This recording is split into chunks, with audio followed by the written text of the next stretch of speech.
सज्जनों ते मित्रों अस्सलाम वालेकुम। ਤੁਹਾਡਾ ਮੇਜ਼ਬਾਨ ਅਜਮਲ ਸਤਾਰ ਮਲਿਕ ਹਾਜ਼ਰ ਹੈ ਤੁਹਾਡੇ ਆਪਣੇ ਪ੍ਰੋਗਰਾਮ ਪ੍ਰਾਹੁਣੇ ਦੇ ਨਾਲ।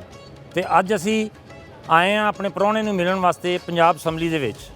ਨਾਜ਼ਰੀਨ, ਕਹਿੰਦੇ ਨੇ ਇਨਸਾਨ ਦੀ ਜ਼ਿੰਦਗੀ 'ਚ ਆਉਣ ਵਾਲੀਆਂ ਮੁਸ਼ਕਲਾਂ ਉਹਨੂੰ ਅੱਗੇ ਵਧਾਉਣ ਲਈ ਹੁੰਦੀਆਂ ਨੇ, ਔਰ ਜਿਹੜੇ ਲੋਕ ਇਹਨਾਂ ਮੁਸ਼ਕਲਾਂ ਦਾ ਡਟ ਕੇ ਮੁਕਾਬਲਾ ਕਰਦੇ ਨੇ ਉਹ ਹਮੇਸ਼ਾ ਆਪਣੀ ਮੰਜ਼ਿਲ ਨੂੰ ਪਾ ਵੀ ਲੈਂਦੇ ਨੇ। ਸਾਡੇ ਅੱਜ ਦੇ ਪ੍ਰਾਹੁਣੇ ਜਿਨ੍ਹਾਂ ਨੇ ਟੋਬਾ ਟੇਕ ਸਿੰਘ ਦੇ ਇੱਕ ਪਿੰਡ ਵਿੱਚ ਅੱਖ ਖੋਲ੍ਹੀ ਔਰ ਬਚਪਨ ਵਿੱਚ ਹੀ ਮੁਸ਼ਕਲਾਂ ਦਾ ਪਹਾੜ ਸਿਰ ਤੇ ਚੁੱਕਿਆ, ਲੇਕਿਨ ਹਿੰਮਤ ਨਾਲ ਅੱਗੇ ਵਧਦੇ ਰਹੇ। ਪਾਕਿਸਤਾਨ ਦੇ ਨਾ ਸਿਰਫ 2 ਵਾਰੀ ਸੂਬਾਈ ਵਜ਼ੀਰ ਬਣੇ ਬਲਕਿ ਇਸ ਵੇਲੇ ਸੈਨੇਟ ਦੇ ਮੈਂਬਰ ਵੀ ਨੇ, ਔਰ ਦੁਨੀਆ ਭਰ ਵਿੱਚ ਇਨਸਾਨੀ ਹਕੂਕ ਲਈ ਆਪਣੀ ਭਰਪੂਰ ਆਵਾਜ਼ ਵੀ ਚੁੱਕ ਰਹੇ ਨੇ। ਆਓ ਮਿਲਨੇ ਆ ਸਾਡੇ ਅੱਜ ਦੇ ਪ੍ਰਾਹੁਣੇ ਸੈਨੇਟਰ ਖਲੀਲ ਤਾਹਰ ਸਿੰਧੂ ਹੋਰਾਂ ਦੇ ਨਾਲ।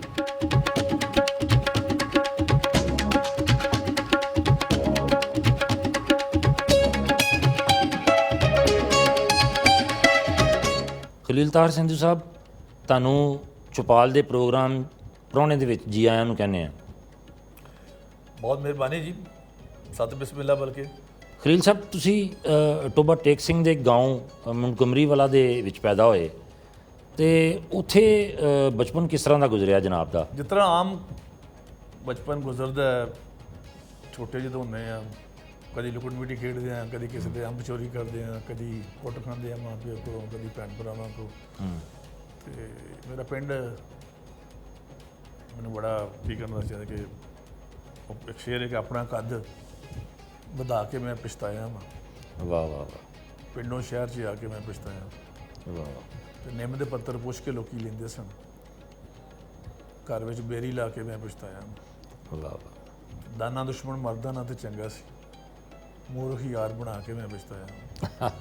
ਪਿੰਡ ਦੀ ਜਿਹੜੀ ਯਾਦਾਂ ਨੇ ਅਜਮਲ ਸਤਾਰ ਸਾਹਿਬ, ਉਹਦੇ ਉੱਤੇ ਇੱਕ ਆਪਣਾ ਸਵਾਦ ਹੈ। ਤੇ ਅੱਜ ਵੀ ਜਾਂਦੇ ਹੋ ਉੱਥੇ? ਜੀ ਬਿਲਕੁਲ, ਉੱਥੇ ਸਾਡੀ ਥੋੜੀ ਛੋਟੀ ਮੋਟੀ ਜ਼ਮੀਨ ਹੈ ਔਰ ਘਰ ਨੇ, ਖਾਨਦਾਨ ਨੇ, ਸਾਰਾ ਸ਼ਰੀਕਾ ਉੱਥੇ ਹੈ ਤੇ ਪੂਰਾ ਪਿੰਡ।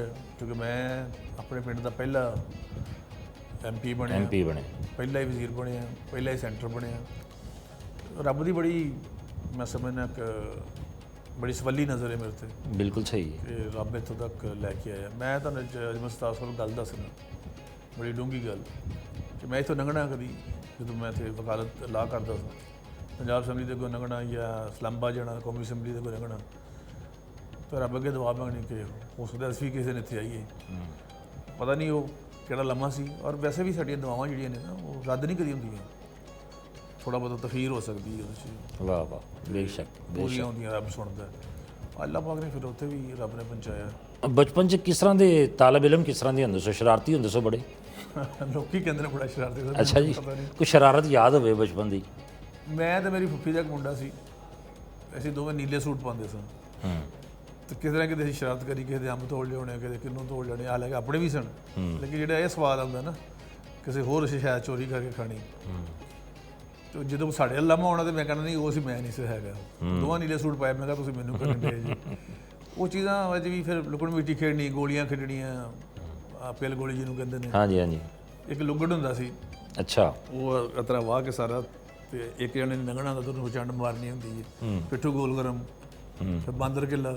ਇਹ ਛਾਵਾਂ ਭੁੱਲ ਗਏ ਨੇ ਲੋਕੀ ਹੁਣ ਨਾ, ਨਾ ਤੇ ਉਹ ਛਾਵਾਂ ਰਹੀਆਂ ਨੇ। ਪਿੰਡ ਵੀ ਹੁਣ ਬੜੇ ਬਦਲ ਗਏ ਨੇ, ਪਿੰਡ ਵੀ ਬਦਲ, ਲੇਕਿਨ ਜਿਵੇਂ ਕਹਿੰਦੇ ਨੇ ਨਾ, ਵੇਖੀ ਬਦਲਦੀ ਹੀਰ ਤੇ ਰਾਂਝਾ ਬਦਲ ਗਿਆ, ਇੱਕ ਨਹੀਂ ਜ਼ਮਾਨਾ ਸਾਰਾ ਸਾਂਝਾ ਬਦਲ ਗਿਆ। ਵਾਹ ਵਾਹ, ਬੇਸ਼ੱਕ, ਇਹਦੇ 'ਚ ਕੋਈ ਸ਼ੱਕ। ਲੇਕਿਨ ਉਹ ਤੁਹਾਡੇ ਅੰਦਰੋਂ ਸ਼ਾਇਦ ਕੱਢ ਕੋ ਨਹੀਂ ਸਕਦਾ ਕੋਈ। ਮਤਲਬ ਤੁਸੀਂ ਮੈਂ ਦੇ ਪਿੰਡੋਂ ਮੈਨੂੰ ਕੱਢ ਲਿਆਂਦਾ ਜੇ ਆ ਗਿਆ ਮੈਂ, ਲੇਕਿਨ ਜਿਹੜੀ ਅੰਦਰ ਮੇਰੇ ਅੰਦਰੋਂ ਪਿੰਡ ਨਹੀਂ ਨਿਕਲਦਾ, ਨਹੀਂ ਨਿਕਲ ਸਕਦਾ। ਬਿਲਕੁਲ ਠੀਕ, ਕਦੀ ਨਹੀਂ। ਬਿਲਕੁਲ ਠੀਕ ਹੈ। ਤੇ ਖੀਲੂ ਨਾਂ, ਇਹਦੀ ਕੀ ਬੈਕਗਰਾਉਂਡ ਹੈ? ਕੁਛ ਵੀ ਨਹੀਂ, ਖਲੀਲ ਤਾਹਰ ਸੰਧੂ ਨਾਂ ਸੀ ਤੇ ਘਰ ਵਾਲੇ ਵੀ ਖੀਲੂ ਕਹਿਣਾ, ਬਾਕੀਆਂ ਵੀ ਉਹ ਚੰਗਾ ਲੱਗਦਾ ਸੀ। ਕੋਈ ਖੀਲਾ ਕਹਿੰਦਾ, ਕੋਈ ਖੀਲੂ ਕਹਿੰਦਾ। ਤੇ ਸਿੰਧੂ ਸਾਹਿਬ, ਤੁਸੀਂ ਬਚਪਨ ਤੋਂ ਬੜੀ ਇੱਕ ਜਦੋਜਹਿਦ ਵਾਲੀ ਜ਼ਿੰਦਗੀ ਗੁਜ਼ਾਰੀ। ਮਤਲਬ ਤੁਹਾਨੂੰ ਸਕੂਲ ਤੋਂ ਹੀ ਮਿਹਨਤ ਕਰਨੀ ਪੈ ਗਈ, ਮਜ਼ਦੂਰੀ ਕਰਨੀ ਪੈ ਗਈ। ਪੇਰੈਂਟਸ ਮੇਰਾ ਖਿਆਲ ਤੁਹਾਡੇ ਬਚਪਨ 'ਚ ਹੀ ਸੋ, ਤੇ ਫੌਤ ਹੋ ਗਏ। ਤੇ ਉਹ ਜਿਹੜੀਆਂ ਬਚਪਨ ਦੀਆਂ ਚੀਜ਼ਾਂ ਨੇ, ਮਤਲਬ ਜਿਹੜੀ ਤੁਹਾਨੂੰ ਉਹ ਕਿਸ ਤਰ੍ਹਾਂ ਦਾ ਉਹ ਫੀਲ ਹੁੰਦਾ ਹੈ ਅੱਜ? ਮਤਲਬ ਉਹ ਇੰਨੀ ਤੁਹਾਨੂੰ ਮਿਹਨਤ ਕਰਨੀ ਪਈ, ਮੁਖਤਲਿਫ ਜਗ੍ਹਾ ਤੇ ਤੁਹਾਨੂੰ ਨੌਕਰੀ ਵੀ ਕਰਨੀ ਪਈ, ਕਿਤੇ ਪੱਟੇ ਤੇ ਵੀ ਤੁਸੀਂ ਮੈਂ ਖਿਆਲ ਜੌਬ ਕੀਤੀ, ਤੇ ਉਹਦੇ ਬਾਰੇ 'ਚ ਕੁਝ ਦੱਸੋਗੇ ਸਾਨੂੰ? ਬੜਾ ਔਖਾ ਸਵਾਲ ਪੁੱਛਿਆ ਜੀ ਅਜਮਲ ਸਤਾਰ ਸਾਹਿਬ। ਇਹ ਬੜਾ ਨਾ ਹਮੇਸ਼ਾ ਹੀ ਬੜਾ ਮੁਸ਼ਕਲ ਹੁੰਦਾ ਹੈ। ਬਚਪਨ 'ਚ ਮੈਂ ਵਾਕਈ ਬਹੁਤ ਮਿਹਨਤ ਕੀਤੀ। ਮੈਂ ਪੱਠੇ ਦੀ ਇੱਟਾਂ ਵੀ ਪਾਈਆਂ, ਜੀ। ਮੈਂ ਡਿਸ਼ ਵਾਸ਼ਿੰਗ ਵੀ ਕੀਤੀ ਔਰ ਡਿਸ਼ ਵਾਸ਼ਿੰਗ ਕੀਤੀ ਕਾਲਜ ਲਾਈਫ ਦੇ ਵਿੱਚ? ਕਾਲਜ ਲਾਈਫ 'ਚ, ਔਰ ਲੈਲਪੁਰ ਆ ਕੇ, ਲਾਇਲਪੁਰ ਆ ਕੇ ਜੀ। ਔਰ ਫਿਰ ਪਿੰਡ ਦੇ ਵਿੱਚ ਰਹਿ ਕੇ ਵੀ, ਮਤਲਬ ਜੋ ਹਜ਼ਾਰ ਇੱਕ ਮੇਰੇ ਖਿਆਲ ਕਲੀਨ ਵੀ ਬੁਨੇ? ਕਲੀਦਾਂ ਦੇ ਵੀ ਕੰਮ ਕੀਤਾ ਜੀ। ਉਹ ਫੰਦਾ ਜਿੰਜ ਲਾਈਦਾ ਨਾ, ਬੇਸ਼ੱਕ। ਉਹ ਜਿਹੜਾ ਤਰੋਪਾ ਲਾਉਣਾ ਉਹਦਾ, ਹਾਂਜੀ, ਇੱਕ ਡੋਰ ਪਿੱਛੇ ਕਰਕੇ ਜੀ, ਜੀ, ਦੂਜੀ ਜੀ। ਕਰਕੇ ਉਦੋਂ ਇਸ ਤਰ੍ਹਾਂ ਕਰਕੇ ਟੱਕ ਕਰਨਾ, ਉਦੋਂ ਹੱਥਾਂ ਦੇ ਕਲੀਨ ਬਣਦੇ ਸਨ। ਲੇਕਿਨ ਇਹਨਾਂ ਸ਼ਾਵਾਂ ਨੇ ਮਜ਼ਬੂਤ ਕੀਤਾ। ਕਦੀ ਕਦੀ ਹੁੰਦਾ ਹੈ ਜਦੋਂ ਕਿਤੇ ਇਕੱਲਾ ਹੋਵਾਂ ਜਾਂ ਆਪਣੇ ਪੁੱਤਰਾਂ ਦੇ ਨਾਲ ਹੋਵਾਂ, ਤਿੰਨ ਮੇਰੇ ਪੁੱਤਰ ਨੇ ਰੱਬ ਨੇ ਦਿੱਤੇ, ਤੇ ਮੇਰੀ ਬੀਵੀ, ਉਹਨਾਂ ਦੇ ਨਾਲ ਹੋਵਾਂ, ਤੇ ਕਦੀ ਕਦੀ ਉਹ ਕਹਿੰਦੇ ਨੇ ਨਾ ਬਾਬਾ ਸ਼ੇਅਰ ਨਾ ਕਰਿਆ ਕਰ, ਨਾ ਯਾਦ ਕਰਿਆ ਕਰ। ਲੇਕਿਨ ਉਹਨਾਂ ਨੂੰ ਕੀ ਦੱਸਾਂ ਮੈਂ, ਇਹ ਸ਼ਾਵਾਂ ਨਹੀਂ ਭੁੱਲਦੀਆਂ ਕਦੀ। ਬਿਲਕੁਲ ਸਹੀ। ਤੁਹਾਡੇ ਨਾਲ ਕਿਸੇ ਚੰਗਾ ਕੀਤਾ ਉਹ ਵੀ ਨਹੀਂ ਭੁੱਲਦਾ, ਮਾੜਾ ਕੀਤਾ ਉਹ ਵੀ ਨਹੀਂ ਭੁੱਲਦਾ। ਬਿਲਕੁਲ ਸਹੀ। ਜ਼ਿਮੀਂਦਾਰਾ ਕਰਦੇ ਸਾਂ, 4 ਵਜੇ ਉੱਠ ਕੇ ਮੈਂ ਪੱਠੇ ਵੱਢਣ ਜਾਂਦਾ ਸਾਂ। ਅੱਛਾ। 5-6 ਭਰੀਆਂ ਪੱਠਿਆਂ ਦੇ ਵੱਢ ਕੇ ਲਿਆ ਕੇ ਰੱਖ ਕੇ, ਤੇ ਫਿਰ ਡੰਗਰਾਂ ਦਾ ਗੋਹਾ ਇਕੱਠਾ ਕਰਕੇ, ਕਿਉਂਕਿ ਮੇਰੀ ਮਾਮਾ ਦਾਦੀ ਜੀ, ਲੇਕਿਨ ਉਹਨਾਂ ਮਾਂ ਬਣ ਕੇ ਪਾਲਿਆ ਮੈਨੂੰ। ਉਹ ਬਜ਼ੁਰਗ ਸਨ। ਮੈਨੂੰ ਇਹ ਨਹੀਂ ਲੱਗਦਾ ਕਿ 81 ਸਾਲ ਦੀ ਮਾਈ ਨੂੰ ਮੈਂ ਕਹਾਂ ਕਿ ਤੂੰ ਸਿਰ ਤੇ ਜਾ ਕੇ ਕੂੜਾ ਸੁੱਟ ਕੇ ਆ ਜਾਂ ਗੋਹਾ ਸੁੱਟ ਕੇ ਆ। ਤਾਂ ਮੈਂ ਖੁਦ ਆਪਣੇ ਸਿਰ ਤੇ ਜਾ ਕੇ ਤੇ ਰੂੜੀਆਂ ਤੇ ਸੁੱਟ ਕੇ ਉਹਨੂੰ ਆਉਣਾ। ਮੈਨੂੰ 'ਚ ਕੋਈ ਸ਼ਰਮ ਨਹੀਂ। ਲੋਕੀ ਬੜੀ ਗੱਲਾਂ ਕਰਦੇ ਹਨ, ਜੀ ਜੀ, ਰਿਸ਼ਤੇਦਾਰ ਵੀ ਕਰਦੇ ਸਨ, ਇੰਝ ਕੀ ਹੁੰਦਾ, ਫਲਾਂ ਹੁੰਦਾ, ਮਾਂ ਹੁੰਦੀ ਤਾਂ ਇੰਝ ਨਾ ਹੁੰਦਾ। ਲੇਕਿਨ ਨਹੀਂ, ਇਹ ਸ਼ਾਵਾਂ ਤੁਹਾਨੂੰ, ਜੇ ਤੁਹਾਡਾ ਇਰਾਦਾ ਠੀਕ ਹੈ ਔਰ ਤੁਸੀਂ ਆਪਣੀ ਗੱਲ ਤੇ ਪੱਕੇ ਜੇ ਖਲੋਗੇ ਜੇ, ਫਿਰ ਇਹ ਗੱਲਾਂ ਤੁਹਾਨੂੰ ਕੋਈ ਤੰਗ ਨਹੀਂ ਕਰ ਸਕਦੀਆਂ। ਲੇਕਿਨ ਇਹ ਕੀਤਾ, ਸਭ ਕੁਝ ਕੀਤਾ ਜੀ। ਔਰ ਉਸ ਤੋਂ ਬਾਅਦ ਫਿਰ 7 ਵਜੇ ਤੋਂ ਪਹਿਲੋਂ ਸਾਰੇ ਕੰਮ ਕਰਕੇ ਤੇ ਨਹਾ ਕੇ ਤੇ ਫਿਰ 7-7:30 ਵਜੇ ਸਕੂਲੇ ਆਉਣਾ। ਵਾਹ ਵਾਹ ਵਾਹ। ਬਸ ਸਾਡੇ ਕੋ ਐਜੂਕੇਸ਼ਨ ਸੀ, ਮਤਲਬ ਕੁੜੀਆਂ ਮੁੰਡੇ ਇਕੱਠੇ ਅਸੀਂ ਪੜ੍ਹਦੇ ਸਾਂ, ਤੇ ਬੜੀਆਂ ਗੱਲਾਂ ਵੀ ਬੜੀਆਂ ਸੁਣਨੀਆਂ ਪੈਂਦੀਆਂ ਸਨ। ਲੇਕਿਨ ਤੁਰੇ ਰਹੇ ਇੱਕ ਅਜਮਲ ਸਤਾਰ ਸਾਹਿਬ ਆਪਣੇ ਨਾ।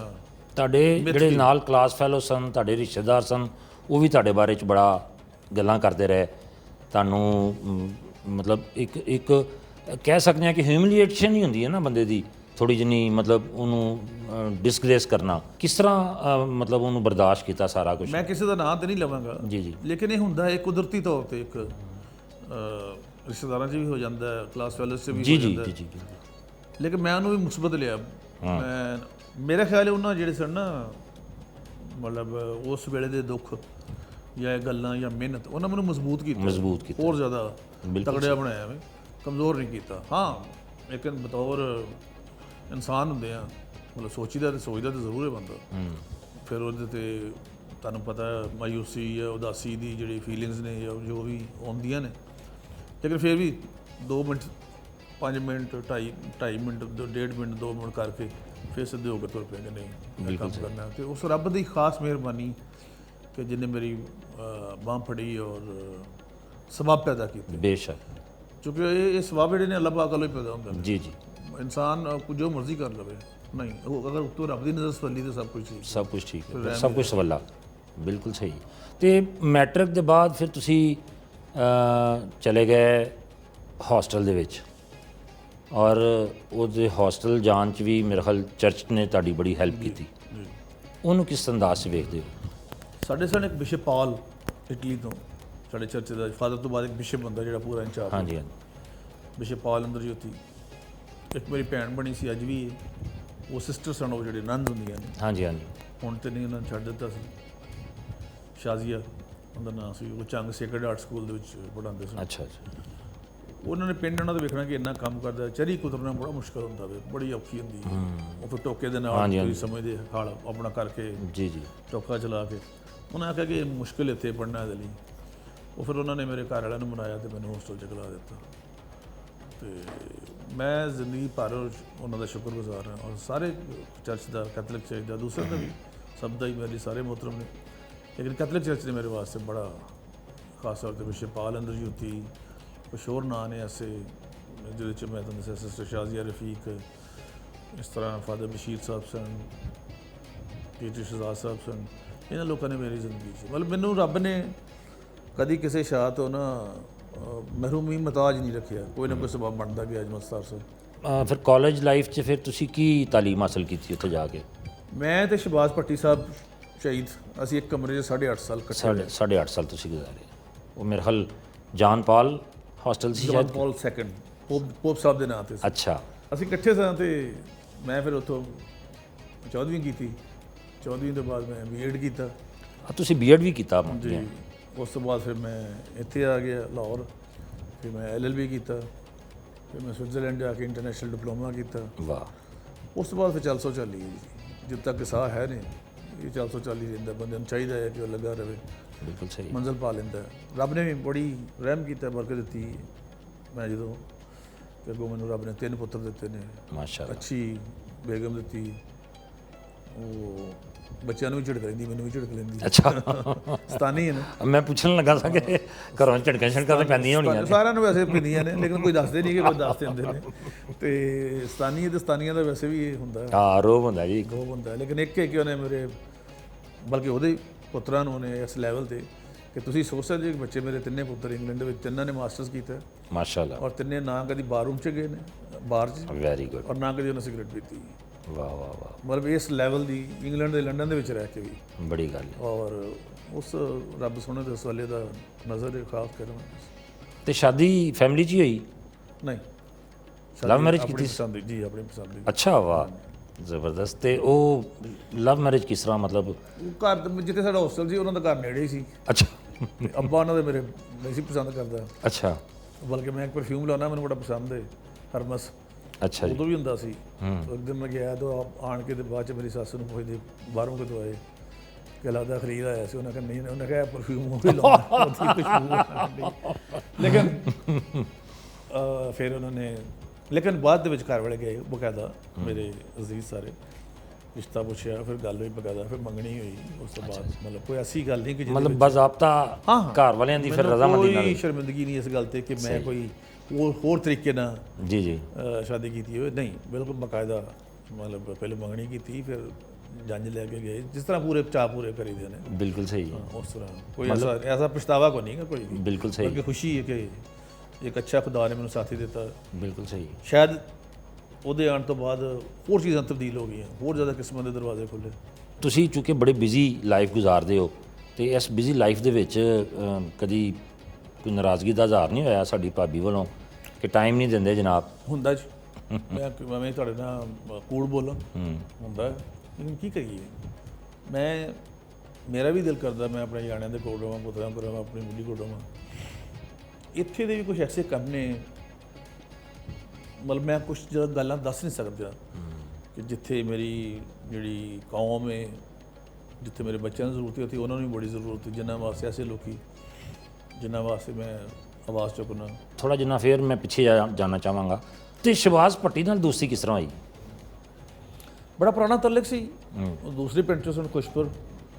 ਫਿਰ ਹੋਸਟਲ ਜਾ ਕੇ ਇਨਕਲਾਬੀ ਆਦਮੀ ਸੀ, ਬਸ ਫਿਰ ਇੱਕੋ ਹੀ ਕਮਰੇ 'ਚ ਰਹਿਣਾ, ਹੋਸਟਲ 'ਚ ਇਕੱਠੇ ਪੜ੍ਹਨਾ। ਮੇਰਾ ਤੇ ਸਾਡੇ ਦੋਵਾਂ ਦਾ ਸਮਝ ਲਓ ਕਿ ਪਰਸ ਵੀ ਇੱਕ ਹੀ ਹੁੰਦਾ ਸੀ। ਅੱਛਾ।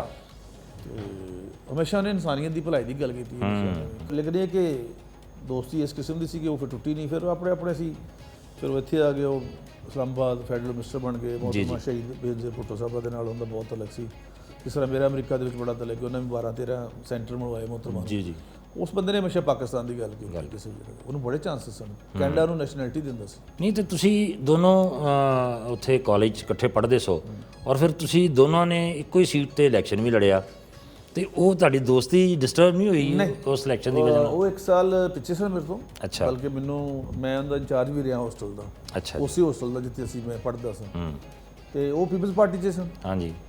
ਤੇ ਮੈਂ ਮੁਸਲਿਮ ਲੀਗ ਨੂਨ 'ਚ ਸਾਂ। ਤੇ ਉਦੋਂ ਇਲੈਕਸ਼ਨ ਦਾ ਜੋ ਵੀ ਹੁੰਦਾ ਸੀ, ਇਹਨਾਂ ਸ਼ਾਮਾਂ ਦਾ ਕੋਈ ਅਸਰ ਨਹੀਂ ਹੁੰਦਾ। ਅੱਜ ਵੀ ਨਹੀਂ ਹੋਣਾ ਚਾਹੀਦਾ। ਸਿਆਸਤ ਜਿਹੜੀ ਨਾ, ਇਹਨੂੰ ਅਜਮਲ ਸਾਹਿਬ ਦੁਸ਼ਮਣੀ ਨਹੀਂ ਬਣਾਉਣਾ ਚਾਹੀਦਾ। ਨਹੀਂ, ਠੀਕ ਹੈ, ਬਿਲਕੁਲ ਸਹੀ। ਰਵਾਦਾਰੀਆਂ ਹੋਣੀਆਂ ਚਾਹੀਦੀਆਂ ਨੇ, ਜਿਹੜੀਆਂ ਬਹੁਤ ਘਟਦੀਆਂ ਜਾਣ ਰਹੀਆਂ ਨੇ, ਬਹੁਤ। ਨਹੀਂ, ਲੇਕਿਨ ਤੁਸੀਂ ਦੋਨੋਂ ਤਾਂ PSF ਦੇ ਵਿੱਚ ਨਹੀਂ ਰਹੇ? ਮੈਂ ਰਿਹਾ PSF। ਹਾਂਜੀ। ਲੇਕਿਨ ਮੈਨੂੰ ਪਤਾ ਲੱਗ ਗਿਆ ਸੀ ਕਿ ਸ਼ਾਇਦ ਉੱਥੇ ਮੇਰੀ ਜਗ੍ਹਾ ਨਾ ਬਣੇ। ਅੱਛਾ। ਤੇ ਫਿਰ ਅੱਜ ਮੈਂ ਨਾਂ ਲਵਾਂਗਾ ਖਾਸ ਤੌਰ ਤੇ ਰਾਣਾ ਸਨਾਉਲਾ ਖਾਨ ਸਾਹਿਬ। ਉਹਨਾਂ ਨੇ ਮੁਸਲਿਮ ਲੀਗ ਨੂਨ ਦੇ ਵਿੱਚ, ਉਹਨਾਂ ਦੀ ਵਜ੍ਹਾ ਨਾਲ ਉਦੋਂ ਮੈਂ ਸ਼ਾਮਲ, ਹਾਲਾਂਕਿ ਮੈਂ 1988 ਤੋਂ ਕ੍ਰਿਸਮਸ ਫੰਕਸ਼ਨ ਤੋਂ ਵੱਡੇ ਮੀਆਂ ਸਾਹਿਬ ਦੇ ਨਾਲ ਮੈਂ ਤਸਵੀਰ ਤੁਹਾਨੂੰ ਦਿਖਾਵਾਂਗਾ। ਲੇਕਿਨ ਫਿਰ ਮੈਂ ਆ ਗਿਆ, ਫਿਰ ਰਾਣਾ ਸਾਹਿਬ ਨੇ ਮੇਰੀ ਬਹੁਤ ਜ਼ਿਆਦਾ ਮਦਦ ਕੀਤੀ। 4 ਦਫਾ ਇੱਥੇ ਮੈਂ ਵਜ਼ੀਰ ਰਿਹਾ ਜੀ ਜੀ ਜੀ ਜੀ। ਔਰ ਅੱਜ ਵੀ ਭਰਾ ਨੇ। ਨਹੀਂ ਲੇਕਿਨ ਤੁਸੀਂ ਪੀਪਲਸ ਪਾਰਟੀ 'ਚ ਸ਼ਾਮਲ ਨਹੀਂ ਹੋਏ ਬਕਾਇਦਾ? ਮੈਂ PSF 'ਚ ਸ਼ਾਮਲ ਹੋ ਗਿਆ ਤੇ ਪੀਪਲਸ ਪਾਰਟੀ 'ਚ ਸ਼ਾਮਲ ਹੋ ਗਏ ਨਾ ਜੀ। ਹਾਂ, ਲੇਕਿਨ ਛੱਡੀ ਕਿਉਂ ਪੀਪਲਸ ਪਾਰਟੀ? ਛੱਡੀ ਨਹੀਂ, ਥੋੜਾ ਜਿਹਾ ਬੰਦੇ ਨੂੰ ਸਿਆਣਾ ਹੋਣਾ ਚਾਹੀਦਾ ਨਾ, ਕਿਤੇ ਨਹੀਂ ਜਗ੍ਹਾ ਬਣਦੀ ਤਾਂ ਉਹਨੂੰ ਫਿਰ ਬੰਦੇ ਨੂੰ, ਜਿਸ ਬੰਦੇ ਨੂੰ ਸਿਆਸਤ ਦਾ ਸ਼ੌਕ ਹੈ ਤਾਂ ਕੰਮ ਤੇ ਮੇਨ ਇਹ ਹੈ ਨਾ ਵੀ ਲੋਕੀ ਤੁਸੀਂ ਆਣ ਕੇ ਲੋਕਾਂ ਦੀ ਖਿਦਮਤ ਕਰ ਸਕੋ ਜਾਂ ਕਿਸੇ ਦੇ ਹੱਕ ਦੀ ਗੱਲ ਕਰ ਸਕੋ। ਉਹ ਇੱਕ ਪਲੇਟਫਾਰਮ ਨਹੀਂ ਤੇ ਦੂਜਾ। ਵੈਸੇ ਵੀ ਮੀਆਂ ਨਵਾਜ਼ ਸ਼ਰੀਫ ਜਿਹੜੇ ਹੁੰਦੇ ਨਾ ਜੀ, ਬਹੁਤ ਮੁਹੱਬਤ ਤੇ ਪਿਆਰ ਕਰਨ ਵਾਲਾ ਇਨਸਾਨ ਹੈ, ਬਹੁਤ ਜ਼ਿਆਦਾ। ਨਹੀਂ ਤੁਸੀਂ ਅਗਰ ਮੁਸਲਿਮ ਲੀਗ ਨੂਨ ਜੁਆਇਨ ਕੀਤੀ ਤੇ ਸਿਰਫ ਇੱਕ ਸ਼ਖਸੀਅਤ ਦੀ ਖਾਤਰ ਕੀਤੀ? ਨਹੀਂ, ਮੀਆਂ ਸਾਹਿਬ ਕ੍ਰਿਸਮਸ ਦੇ ਫੰਕਸ਼ਨ 'ਤੇ ਆਏ ਸਨ 1988 'ਚ। ਅੱਛਾ ਜੀ। ਉੱਥੇ ਉਹਨਾਂ ਤਕਰੀਰ ਕੀਤੀ ਸੀ ਕਿ ਆ ਜਿਹੜਾ ਅਕਲੀਅਤ ਲਫ਼ਜ਼ ਹੈ ਮੈਨੂੰ ਇਹ ਪਸੰਦ ਨਹੀਂ। ਅਸੀਂ ਸਾਰੇ ਬਰਾਬਰ ਦੇ ਸ਼ਹਿਰੀ ਹਾਂ, ਇੱਕੋ ਜਿਹੇ ਸਾਰੇ ਰੰਗ ਨਾਲ ਸਰ, ਤੇ ਖੂਨ ਮੇਰਾ ਕੱਢ ਲਓ ਜਾਂ ਕਿਸੇ ਹੋਰ ਦਾ, ਮਸੀਹ ਦਾ ਕੱਢ ਲਓ ਜਾਂ ਕਿਸੇ ਹੋਰ ਦਾ ਕੱਢੋ, ਖੂਨ ਦਾ ਰੰਗ ਲਾ ਲਿਓ। ਉਹਨਾਂ ਦੀ ਫਿਰ ਗੱਲਾਂ ਨੇ ਬੜਾ ਅਸਰ ਕੀਤਾ। ਅੱਛਾ ਅੱਛਾ। ਔਰ ਇਹ ਗੱਲਾਂ ਫਿਰ ਹੁਣ ਮੈਡਮ ਜਿਹੜੀ ਸਾਡੇ ਨੇ ਚੀਫ ਮਿਨਿਸਟਰ ਸਾਹਿਬ ਮਰੀਮ ਨਵਾਜ਼ ਸ਼ਰੀਫ ਸਾਹਿਬ, ਉਹ ਵੀ ਕਰਦੀਆਂ ਨੇ ਕਿ ਕੀਮਤਾਂ ਸਾਡੇ ਸਿਰ ਦੇ ਤਾਜ ਨੇ। ਫਿਰ ਹਮਜ਼ਾ ਸਾਹਿਬ ਦੇ ਨਾਲ ਮੈਂ ਆਪੋਜੀਸ਼ਨ ਦੇ ਵਿੱਚ ਅਸੀਂ 4 ਸਾਲ ਕੱਢੇ। ਹਾਂਜੀ ਹਾਂਜੀ। ਔਰ ਮੈਂ ਅੱਜ ਵੀ ਉਹਨਾਂ ਨੂੰ ਬਹੁਤ ਜ਼ਿਆਦਾ, ਮਤਲਬ ਉਹ ਵੀ ਮੈਨੂੰ ਭਰਾਵਾਂ ਵਾਂਗੂ ਪਿਆਰ ਕਰਦੇ ਤੇ ਮੈਂ ਵੀ ਉਹਨਾਂ ਨੂੰ ਇੰਝ ਹੀ ਸਮਝਦਾ। ਰਾਣਾ ਸਨਾਉੱਲਾ ਸਾਹਿਬ ਨਾਲ ਪਹਿਲੀ ਮੁਲਾਕਾਤ ਕਿੱਥੇ ਹੋਈ? ਰਾਣਾ ਸਾਹਿਬ ਦੇ ਨਾਲ ਜੀ ਪਹਿਲੀ ਮੁਲਾਕਾਤ 96 'ਚ ਹੋਈ, ਨਹੀਂ ਬਲਕਿ ਕੇਸ ਸੀ 302 ਦਾ। ਮੇਰਾ ਖਿਆਲ ਪੀਪਲਸ ਪਾਰਟੀ 'ਚ ਨਹੀਂ ਸੀ ਰਾਣਾ ਸਾਹਿਬ ਜਿਸ ਲਈ ਤੁਹਾਡੀ ਉਹਨਾਂ ਨਾਲ ਮੁਲਾਕਾਤ ਹੋਈ? ਨਹੀਂ, ਇੱਕ ਸਾਡੇ ਇੰਸਪੈਕਟਰ ਸਨ ਸਪਤੈਨ ਸ਼ਾਹ, ਅੱਛਾ ਬਹੁਤ ਹੋ ਗਏ ਨੇ, ਉਹਨਾਂ ਦਾ ਇੱਕ ਝੂਠਾ ਪਰਚਾ ਹੋ ਗਿਆ ਸੀ 302 ਦਾ। ਉਹ ਰਾਣਾ ਸਾਹਿਬ ਕੋਲ ਅਸੀਂ ਮਦਦ ਮੰਗਦੇ ਸੀ ਕਿ ਸਾਡੀ ਸੁਲ੍ਹਾ ਕਰੋ। ਰਾਣਾ ਸਾਹਿਬ ਨੇ ਉੱਥੇ ਬੜੀ ਮਿਹਨਤ ਵੀ ਕੀਤੀ। ਉਹ ਬੜਾ ਤਗੜਾ ਅਫਸਰ ਸੀ ਔਰ ਬੜਾ ਇਮਾਨਦਾਰ ਅਫਸਰ ਸੀ, ਉਹ ਦਲੇਰ ਸੀ ਤੇ ਗੈਰਤਮੰਦ ਅਫਸਰ ਜਿਹਨੂੰ। ਉਹਦੇ ਵਾਸਤੇ ਅਸੀਂ ਉਹਨਾਂ ਕੋਲ ਜਾਂਦੇ ਹੁੰਦੇ ਸਨ, ਉਹਨਾਂ ਦੇ ਚੈਂਬਰ 'ਚ।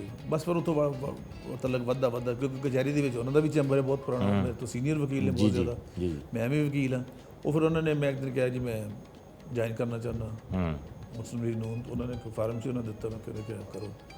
ਉਹ ਫਿਰ ਉਹ ਪਹਿਲੀ ਮੁਲਾਕਾਤ ਜਿਹੜੀ ਸੀ, ਉਹ ਜਿਹੜੀ ਬਾਕੀ ਮੁਲਾਕਾਤਾਂ ਲੇਕਿਨ ਬਾਜ਼ਾਬਤਾ ਜਿਹੜੀ ਸੀ ਨਾ ਸ਼ਮੂਲੀਅਤ, ਇਹ ਰਾਣਾ ਸਾਹਿਬ ਨੇ ਕਰਵਾਈ। ਔਰ ਅੱਜ ਤੱਕ ਅਸੀਂ ਉੱਥੇ ਹੀ ਖਲੋਤੇ ਹਾਂ। ਤੇ ਸਿੰਧੂ ਸਾਹਿਬ ਤੁਹਾਡਾ ਸਿਆਸਤ 'ਚ ਆਉਣ ਵਾਸਤੇ ਕੋਈ ਬਚਪਨ ਤੋਂ ਹੀ ਰੁਝਾਨ ਇੱਧਰ ਸੀ ਜਾਂ ਮਤਲਬ ਹੈ ਜਦੋਂ ਕਾਲਜ ਲਾਈਫ 'ਚ ਤੁਸੀਂ ਸਟੂਡੈਂਟ ਪੋਲੀਟਿਕਸ ਸ਼ੁਰੂ ਕੀਤੀ ਹੈ ਉੱਥੋਂ ਰੁਝਾਨ ਬਣਿਆ?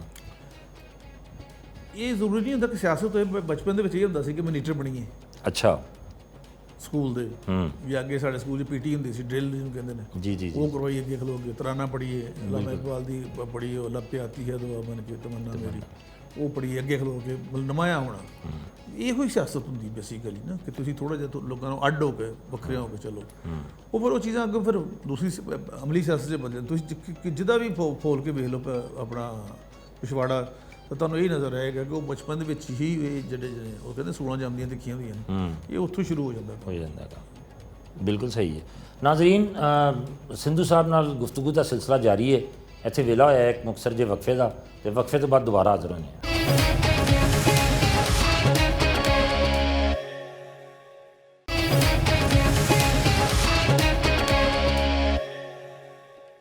ਦੁਬਾਰਾ ਜੀ ਆਇਆਂ ਨੂੰ ਜੀ। ਸਿੰਧੂ ਸਾਹਿਬ, ਤੁਸੀਂ ਮੁਸਲਿਮ ਲੀਗ ਦੇ ਨਾਲ ਮਤਲਬ ਜਦੋਂ ਤੁਸੀਂ ਜੁਆਇਨ ਕੀਤਾ ਤੇ ਉਹਨਾਂ ਦੇ ਨਾਲ ਖੜੇ ਰਹੇ ਹੋ, ਕੁਝ ਮੁਸ਼ਕਿਲ ਵੇਲੇ ਵੀ ਆਏ ਪਾਰਟੀ ਦੇ ਵਿੱਚ, ਖਾਸ ਤੌਰ ਤੇ 1999 ਦਾ ਜਿਹੜਾ ਜਦੋਂ ਮਾਰਸ਼ਲ ਲਾ ਲੱਗਿਆ ਉਦੋਂ ਪਾਰਟੀ ਬੜੀ ਮੁਸ਼ਕਿਲ ਦੇ ਵਿੱਚ ਸੀ, ਤੇ ਉਸ ਵੇਲੇ ਵੀ ਤੁਸੀਂ ਪਾਰਟੀ ਦੇ ਨਾਲ ਖੜੇ ਰਹੇ। ਮੈਂ 1988 ਤੋਂ ਲੈ ਕੇ 96 'ਚ ਬਕਾਇਦਾ ਸ਼ਮੂਲੀਅਤ ਕੀਤੀ, ਲੇਕਿਨ ਅੱਜ ਤੱਕ ਕੋਈ ਵੀ ਮੁਸ਼ਕਿਲ ਵੇਲਾ ਹੈ, ਬੜੇ ਲੋਕ ਬੜੇ ਕਲਗੀਆਂ ਵਾਲੇ ਛੱਡ ਜਾਂਦੇ ਨੇ, ਲੇਕਿਨ ਅਸੀਂ ਨਾਲ ਹੀ ਖਲੋਤੇ ਰਹੇ, ਅੱਗੇ ਵੀ ਖਲੋਤੇ। ਮੁਸ਼ਕਿਲ ਵੀ ਹੈ, ਕੁਛ ਵੀ ਹੈ, ਪਾਰਟੀ ਤੇ ਸਾਡੀ ਲੀਡਰਸ਼ਿਪ ਅੰਦਰ ਗਈ। ਮੈਂ ਹਰ ਜਗ੍ਹਾ ਤੇ ਉਹਨਾਂ ਨਾਲੋਂ ਪਹਿਲਾਂ ਤਾਰੀਖ ਤੇ ਪਹੁੰਚਣਾ, ਜੱਜ ਦੇ ਸਾਹਮਣੇ ਖਲੋ ਕੇ ਗੱਲ ਕਰਨੀ। ਸਾਡੇ ਵਕੀਲ ਸਨ ਦੂਸਰੇ, ਆਜ਼ਮ ਤਾਰੜ ਸਾਹਿਬ, ਦੂਸਰੇ ਜਿੰਨੇ ਵੀ ਨੇ, ਅਮਜਦ ਮਲਕ ਸਾਹਿਬ, ਫਰਹਾਦ ਸ਼ਾਹ, ਹੋਰ ਕਾਫੀ ਵਕੀਲ, ਉਹਨਾਂ ਦੇ ਨਾਲ ਪਿੱਛੇ ਖਲੋਣਾ, ਨਾਲ ਕਰਨਾ ਹਰ ਚੀਜ਼। ਪਤਾ ਹੀ ਉਦੋਂ ਲੱਗਦਾ ਜਦੋਂ ਬੰਦੇ ਦਾ ਔਖਾ ਵੇਲਾ ਹੁੰਦਾ। ਸੌਖੇ ਵੇਲੇ ਯਾਰ ਤੇ ਬਹੁਤ ਹੁੰਦੇ ਨੇ, ਤੇ ਲੋਕੀ ਕਹਿੰਦੇ ਜੀ ਖਤਮ ਹੋ ਗਈ, ਹੁਣ ਨਹੀਂ ਬਾਹਰੋਂ ਹੋਣਾ ਨਾ ਕਦੀ, ਇਹ ਹੋ ਗਿਆ ਉਹ ਹੋ ਗਿਆ। 17 ਬੰਦੇ ਇੱਕ ਵਕਤ ਐਸੇ 17 MP ਰਹਿ ਗਏ ਸਨ, ਤੇ ਉਦੋਂ ਵੀ ਨਾਲ ਹੀ ਖਲੋਤੇ ਰਹੇ, ਅੱਗੋਂ ਵੀ ਨਾਲ ਖਲੋਤੇ। ਔਰ ਬੜੇ ਵੱਡੇ ਫੱਡੇ ਲਏ। ਸਿਆਲਕੋਟ ਜਲਸਾ ਸੀ ਇਮਰਾਨ ਖਾਨ ਦਾ, ਉਹਨਾਂ ਸਾਰਾ ਕੁਛ ਲਾ ਲਿਆ। 2 ਚਰਚ ਦੀ ਜਗ੍ਹਾ ਸੀ, ਤੇ ਮੈਂ ਰਾਤੋਂ ਰਾਤ ਮੈਂ ਕਿਹਾ ਇੱਥੇ ਨਹੀਂ ਹੋਣ ਦੇਣਾ। ਉਹਨਾਂ ਕੋਲ 2-3 ਕਰੋੜ ਦਾ ਸਮਾਨ ਹੋਇਆ, ਸਾਰਾ ਫਟਾਤਾ ਉੱਥੋਂ, ਹਰ ਸ਼ੈ ਕੀਤੀ। ਵੱਡੇ ਮੀਆਂ ਸਾਹਿਬ ਨੂੰ ਪਤਾ ਲੱਗਾ, ਇੰਗਲੈਂਡ ਬੁਲਾਇਆ, ਲੰਡਨ, ਇਹ ਤੁਸੀਂ ਕੀ ਕੀਤਾ? ਲੇਕਿਨ ਮੈਂ ਤਲਕਤ ਫਿਰ ਦੂਜੇ ਪਾਸੇ ਵੀ ਖਰਾਬ ਇਸ ਲਈ ਨਹੀਂ ਕਰਦਾ ਦੋਸਤ। ਦੇਖੋ ਸਿਆਸਤ ਨੂੰ ਮੈਂ ਹਮੇਸ਼ਾ ਕਹਿੰਦਾ ਦੁਸ਼ਮਣੀ ਨਹੀਂ। ਮੈਂ ਇੱਥੇ ਪੰਜਾਬ ਅਸੈਂਬਲੀ 'ਚ ਜਦੋਂ ਸੈਨੇਟ ਦਾ ਇਲੈਕਸ਼ਨ ਲੜਿਆ, ਮੈਂ ਇਲੈਕਟਡ ਸੈਂਟਰ ਜੀ ਜੀ ਮੈਨੂੰ ਪਤਾ। ਮੈਂ 18 ਵੋਟ, ਤੁਹਾਨੂੰ ਪਤਾ ਤੁਹਾਡੇ ਸਭ ਤੋਂ ਪਹਿਲਾਂ ਤੁਸੀਂ ਛਾਪੇ 18 ਵੋਟ ਮੈਂ ਦੂਜੀ ਜਮਾਤ ਪੀਟੀਏ ਦੇ ਤੋੜ ਲਏ ਸੀ। ਖੁਫੀਆ ਫਰਾਏ ਹੁੰਦੇ ਆ ਨਾ, ਪਰ ਇਹਨਾਂ ਦੋਸਤ ਪਿਆਰ ਕਰਦੇ ਨੇ ਜੀ ਜੀ। ਤੇ ਉਹ ਅਸਲ 'ਚ ਜ਼ਾਤੀ ਵੋਟ ਹੁੰਦੇ ਨੇ ਜਿਹੜੇ ਬੰਦੇ ਹੁੰਦੇ ਨੇ। ਉਹ ਤੇ ਇਨਕੁਆਇਰੀ ਲਾਈ ਉਹਨਾਂ ਦੇ ਲਈ ਬਾਨੀ ਨੇ ਕਿ 18 ਵੋਟ ਕਿਹਨੇ ਦੇ ਦਿੱਤੇ ਨੇ ਉਹਨਾਂ ਨੂੰ। ਲੇਕਿਨ ਅੱਜ ਵੀ ਉਹ ਦੋਸਤ ਮੈਨੂੰ ਵੀ ਨਹੀਂ ਪਤਾ, ਬਹੁਤ ਸਾਰੇ ਤਾਂ ਸ਼ਾਇਦ ਮੈਨੂੰ ਵੀ ਨਾ ਪਤਾ ਹੈ, ਲੇਕਿਨ ਉਹਨਾਂ ਨੇ ਪਿਆਰ ਕੀਤਾ। ਬਾਅਦ ਮੈਂ ਬੰਦਾ ਜਿਹੜਾ 18 ਵੋਟ ਜੀ ਹਾਂਜੀ। ਔਰ ਮੈਨੂੰ ਵੱਡੇ ਮੀਆਂ ਸਾਹਿਬ ਨੇ ਲੰਡਨ ਕਿਹਾ ਕਿ ਉਦੋਂ ਬੜੀ ਗੱਲ ਸੀ ਉਹਨਾਂ ਦੀ, ਹੁਣ ਤੇ ਹੌਲੀ ਹੌਲੀ ਖਤਮ ਹੋਣ ਡਿਆ ਕੰਮ। ਤੇ ਉਦੋਂ ਉਹਨਾਂ ਨੇ ਕਿਹਾ ਉਹਨਾਂ ਤੇ ਆਮ ਵਰਕਰ ਬੜੀ ਮੁਸ਼ਕਲ ਟੁੱਟਦਾ, ਤੇ 18 ਵੋਟ ਹੀ ਤੋੜ ਲਏ ਨੇ ਐਮਪੀਆਂ ਦੇ।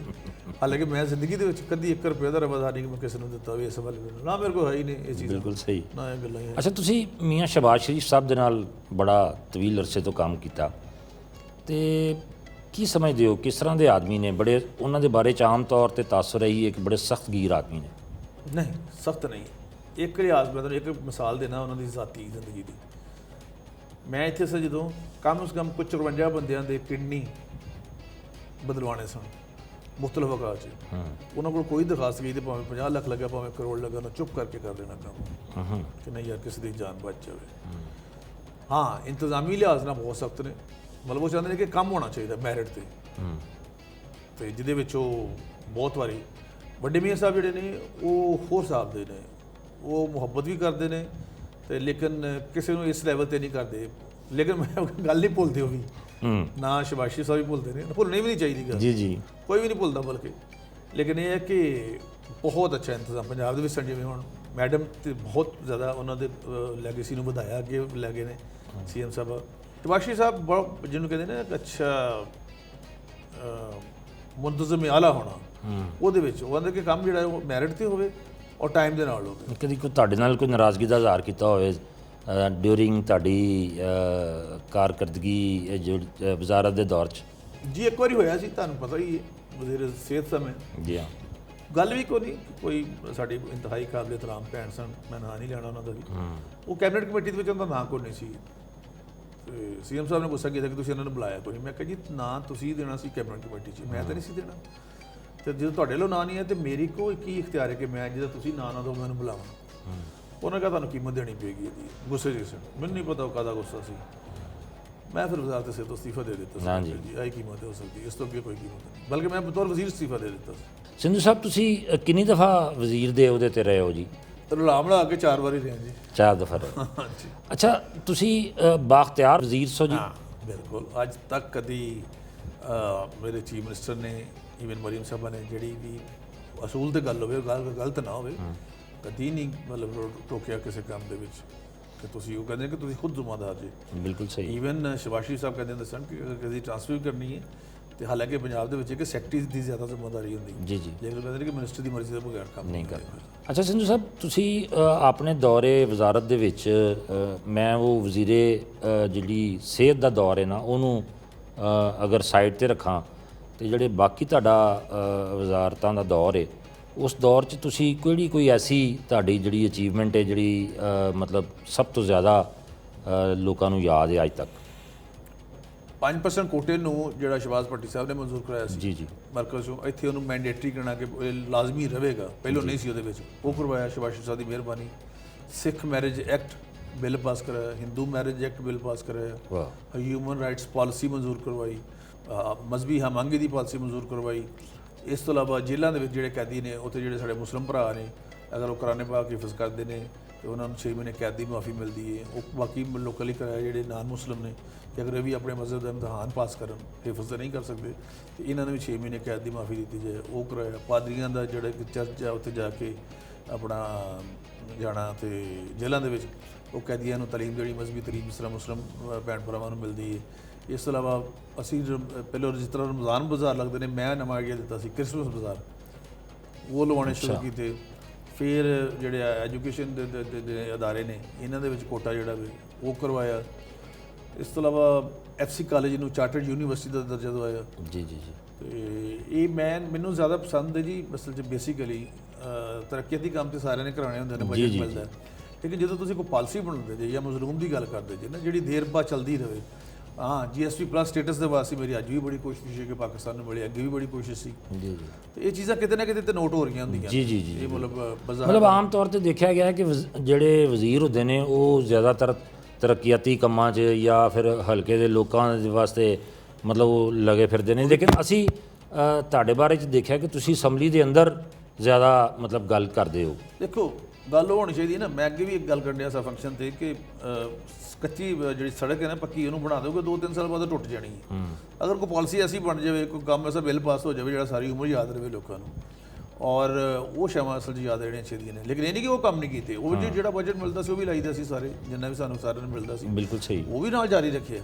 ਲੇਕਿਨ ਇਹ ਜਿਹੜਾ ਕੰਮ ਹੈ ਨਾ ਜੀ ਕਿਸੇ ਆਪਣੇ ਕੌਮ ਦੇ ਵਾਸਤੇ ਆਪਣੀ ਨਸਲ ਤੋਂ ਮੁਰਾਦ ਹੈ ਕਿ ਜਿਹੜੇ ਲੋਕੀ ਨੇ ਭਾਵੇਂ ਮੁਸਲਿਮ ਹੋਣ, ਈਵਨ ਤੁਸੀਂ ਮੰਨ ਸਕਦੇ ਜੇ ਕਿ ਮੈਂ ਇੱਕ ਜਗ੍ਹਾ ਤੇ ਗਿਆ ਤੇ ਉੱਥੇ ਚਰਚ ਬਣਾਉਣਾ ਸੀ ਤੇ ਮੇਰੇ ਕੋਲ ਮੁਸਲਿਮ ਭੈਣ ਭਰਾ ਉੱਥੋਂ ਦੇ ਮਿਲੇ ਨਾਸਰ ਕਲੋਨੀ ਝੰਗ ਰੋਡ ਤੋਂ, ਉਹਨਾਂ ਕਿਹਾ ਜੀ ਪਹਿਲਾਂ ਸਾਡੇ ਇਹ ਮਸਜਿਦ ਬਣਵਾ ਦਿਓ, ਅੱਛਾ ਬਣਵਾ ਕੇ ਦਿੱਤੀ। Very good. ਇਹ ਕੋਈ ਮਤਲਬ ਏਡੀ ਵੱਡੀ ਇਹ ਉਹ ਹੁੰਦੇ ਨੇ ਕੰਮ ਹੈ। ਲੇਕਿਨ ਜਿਹੜੀ ਪਾਲਿਸੀ ਦੇਣੀ ਹੈ ਜਾਂ ਕਿਸੇ ਨੂੰ ਮਤਲਬ ਕਰਨਾ ਹੁੰਦਾ ਵੇ ਦੇਰ ਪਾ ਕਿਸੇ ਮਸਲੇ ਦਾ ਹੱਲ ਜਿੰਨਾ ਵਾਸਤੇ ਲੋਕੀ ਆਉਂਦੇ ਨੇ, ਲੇਕਿਨ ਇਹਦਾ ਸ਼ੌਰ ਹੋਣਾ ਚਾਹੀਦਾ। ਜੀ ਜੀ ਪਤਾ ਤਾਂ ਹੋਵੇ ਨਾ ਤੁਸੀਂ ਕਰਨ ਕੀ ਲੈਣਾ ਹੈ। ਲੈਣੀ ਜੁੱਤੀ ਹੈ ਤੁਰ ਨਾਈ ਦੀ ਦੁਕਾਨ ਤੇ ਜਾਓ, ਉਹ ਤੇ ਫਿਰ ਬੰਦਾ ਕੰਮ ਗਲਤ ਕਰਕੇ ਇਹ ਜਿਹੜੀ ਤੁਹਾਡੀ ਗੁਫ਼ਤਗੂ ਦੇ ਵਿੱਚ ਦਿਲਚਸਪੀ ਹੈ ਔਰ ਮਜ਼ਾਕ ਦਾ ਜਿਹੜਾ ਅਨਸਰ ਹੈ, ਇਹ ਕਿਆ ਕੋਈ ਫੈਸਲਾਬਾਦ ਦੀ ਵਜ੍ਹਾ ਨਾਲ ਹੈ? ਨਹੀਂ, ਕੁਝ ਗਮ ਛੁਪਾਈ ਦੇ ਨੇ। ਅੱਛਾ, ਵਾਹ ਵਾਹ ਵਾਹ, ਜ਼ਬਰਦਸਤ। ਤੇ ਸਿੰਧੂ ਸਾਹਿਬ ਇੱਕ ਤੁਸੀਂ ਹੋਰ ਵੀ ਤੁਹਾਡਾ ਕੰਮ ਬੜਾ ਮਤਲਬ ਯਾਦ ਕੀਤਾ ਜਾਂਦਾ ਹੈ, ਉਹ ਖਾਕਰੂਬਾਂ ਦੇ ਬਾਰੇ 'ਚ ਜਿਹੜਾ ਇਸ਼ਤਿਹਾਰ ਆਉਂਦਾ ਸੀ। ਹਾਂਜੀ ਬਿਲਕੁਲ, ਉਹਦੇ ਵਿੱਚ ਲਿਖਿਆ ਜਾਂਦਾ ਸੀ ਕਿ ਸਿਰਫ ਮਸੀਹੀ ਅਫਰਾਦ ਅਹਿਲ ਹੈ, ਅਹਿਲ ਹੈ। ਉਹ ਕਟਵਾਇਆ ਨਾ ਉਹਦੇ 'ਚੋਂ, ਇਹ ਸੀ ਜਦੋਂ ਬਣਿਆ ਤਾਂ ਮੈਂ ਵੇਖਿਆ ਤੇ ਉਹਦੇ ਵਿੱਚ ਸੀ ਲਿਖਿਆ ਰੂਲਸ ਦੇ ਵਿੱਚ, ਉਹ ਰੂਲਸ 'ਚੋਂ ਖਤਮ ਕਰਾਇਆ। ਔਰ ਇਹ ਵੀ ਸ਼ਬਾਸ਼ੀ ਸਾਹਿਬ ਦੇ ਨਾਂ ਨੂੰ ਸਲਾਮ ਹੈ, ਅੱਲਾਹ ਤਾਲਾ ਉਹਨਾਂ ਦਾ ਇਕਬਾਲ ਹੋਰ ਬੁਲੰਦ ਕਰੇ। ਉਹਨਾਂ ਕਿਹਾ ਕਿ ਇਹ ਕਿਹੜਾ ਤਰੀਕਾ ਕਾਰ ਹੈ।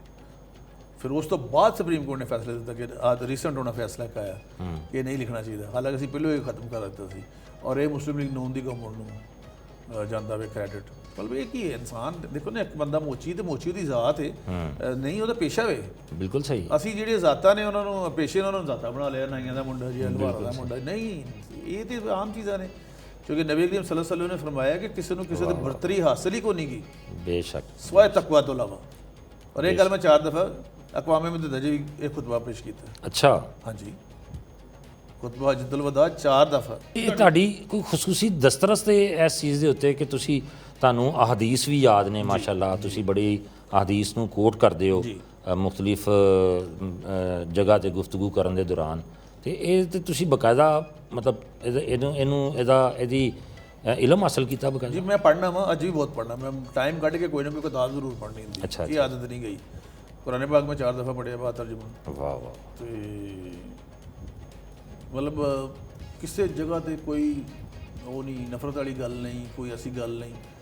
ਲੇਕਿਨ ਅੱਗੋਂ ਰੌਲਾ ਇਹ ਨਾ ਕਿ ਜਿਹਨੇ ਤੁਹਾਨੂੰ ਜਿਹੜਾ ਵੀ ਉਹ ਭਾਵੇਂ ਸਾਡਾ ਪਾਦਰੀ ਹੋਵੇ, ਤੁਹਾਡਾ ਹੋਵੇ ਕੋਈ, ਉਹ ਤਾਂ ਅਗਰ ਆਪਣੀ ਮਰਜ਼ੀ ਨਾਲ ਕੋਈ ਗੱਲ ਦੱਸਦਾ ਤਾਂ ਫਿਰ ਉਹ ਗਲਤ ਗੱਲ ਹੈ। ਕਲਾਮ ਦੇ ਵਿੱਚ ਕਿਸੇ ਜਗ੍ਹਾ ਤੇ ਕੋਈ ਐਸੀ ਜਗ੍ਹਾ ਨਹੀਂ। ਉਹ ਕੋਈ ਮਜ਼ਹਬ ਜਿਹੜਾ ਹੈ ਸਾਰੇ ਜਿਹੜੇ ਨੇ ਉਹ ਤੇ ਅਮਨ ਦਾ ਤੇ ਪਿਆਰ ਦਾ ਦਰਸ ਦਿੰਦੇ ਨੇ। ਦੀਨ ਦਾ ਮਤਲਬ ਕੀ? ਰਾਸਤਾ ਵਿਖਾਉਣਾ, ਰਾਸਤਾ ਦੇਣ ਦੇ ਤੁਸੀਂ। ਬਿਲਕੁਲ ਸਹੀ।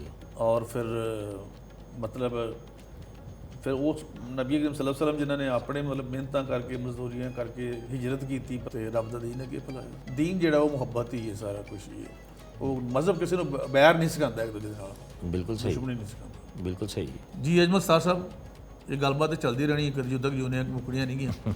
ਇੱਥੇ ਪੰਜਾਬ ਅਸੈਂਬਲੀ ਦੀ ਪੁਰਾਣੀ ਬਿਲਡਿੰਗ 'ਚ ਸੈਮੀਨਾਰ ਹੈ, ਮੈਨੂੰ ਬਤੌਰ ਮਹਿਮਾਨ ਖਸੂਸੀ ਬੁਲਾਇਆ। ਜੀ ਜੀ। ਇੱਕ ਤਨਜ਼ੀਮ ਹੈ ਯੂਥ ਡਿਵੈਲਪਮੈਂਟ ਫਾਊਂਡੇਸ਼ਨ, ਅੱਛਾ ਜੀ, ਸ਼ਾਹਦ ਅਹਿਮਦ ਸਾਹਿਬ, ਤੇ ਉਹਨਾਂ ਨੇ ਬੁਲਾਇਆ। ਸਪੀਕਰ ਸਾਹਿਬ ਵੀ ਉੱਥੇ ਹੋਣਗੇ ਸ਼ਾਇਦ, ਬਾਕੀ ਵੀ MPs ਆਏ ਨੇ, ਮਿਨਿਸਟਰਸ ਆਏ ਨੇ, ਉੱਥੇ ਚੱਲਦੇ ਹਾਂ। ਬਾਕੀ ਦੋਸਤੋ ਬਾਅਦ 'ਚ ਜਾਰੀ ਕਰਦੇ ਜੀ ਜ਼ਰੂਰ।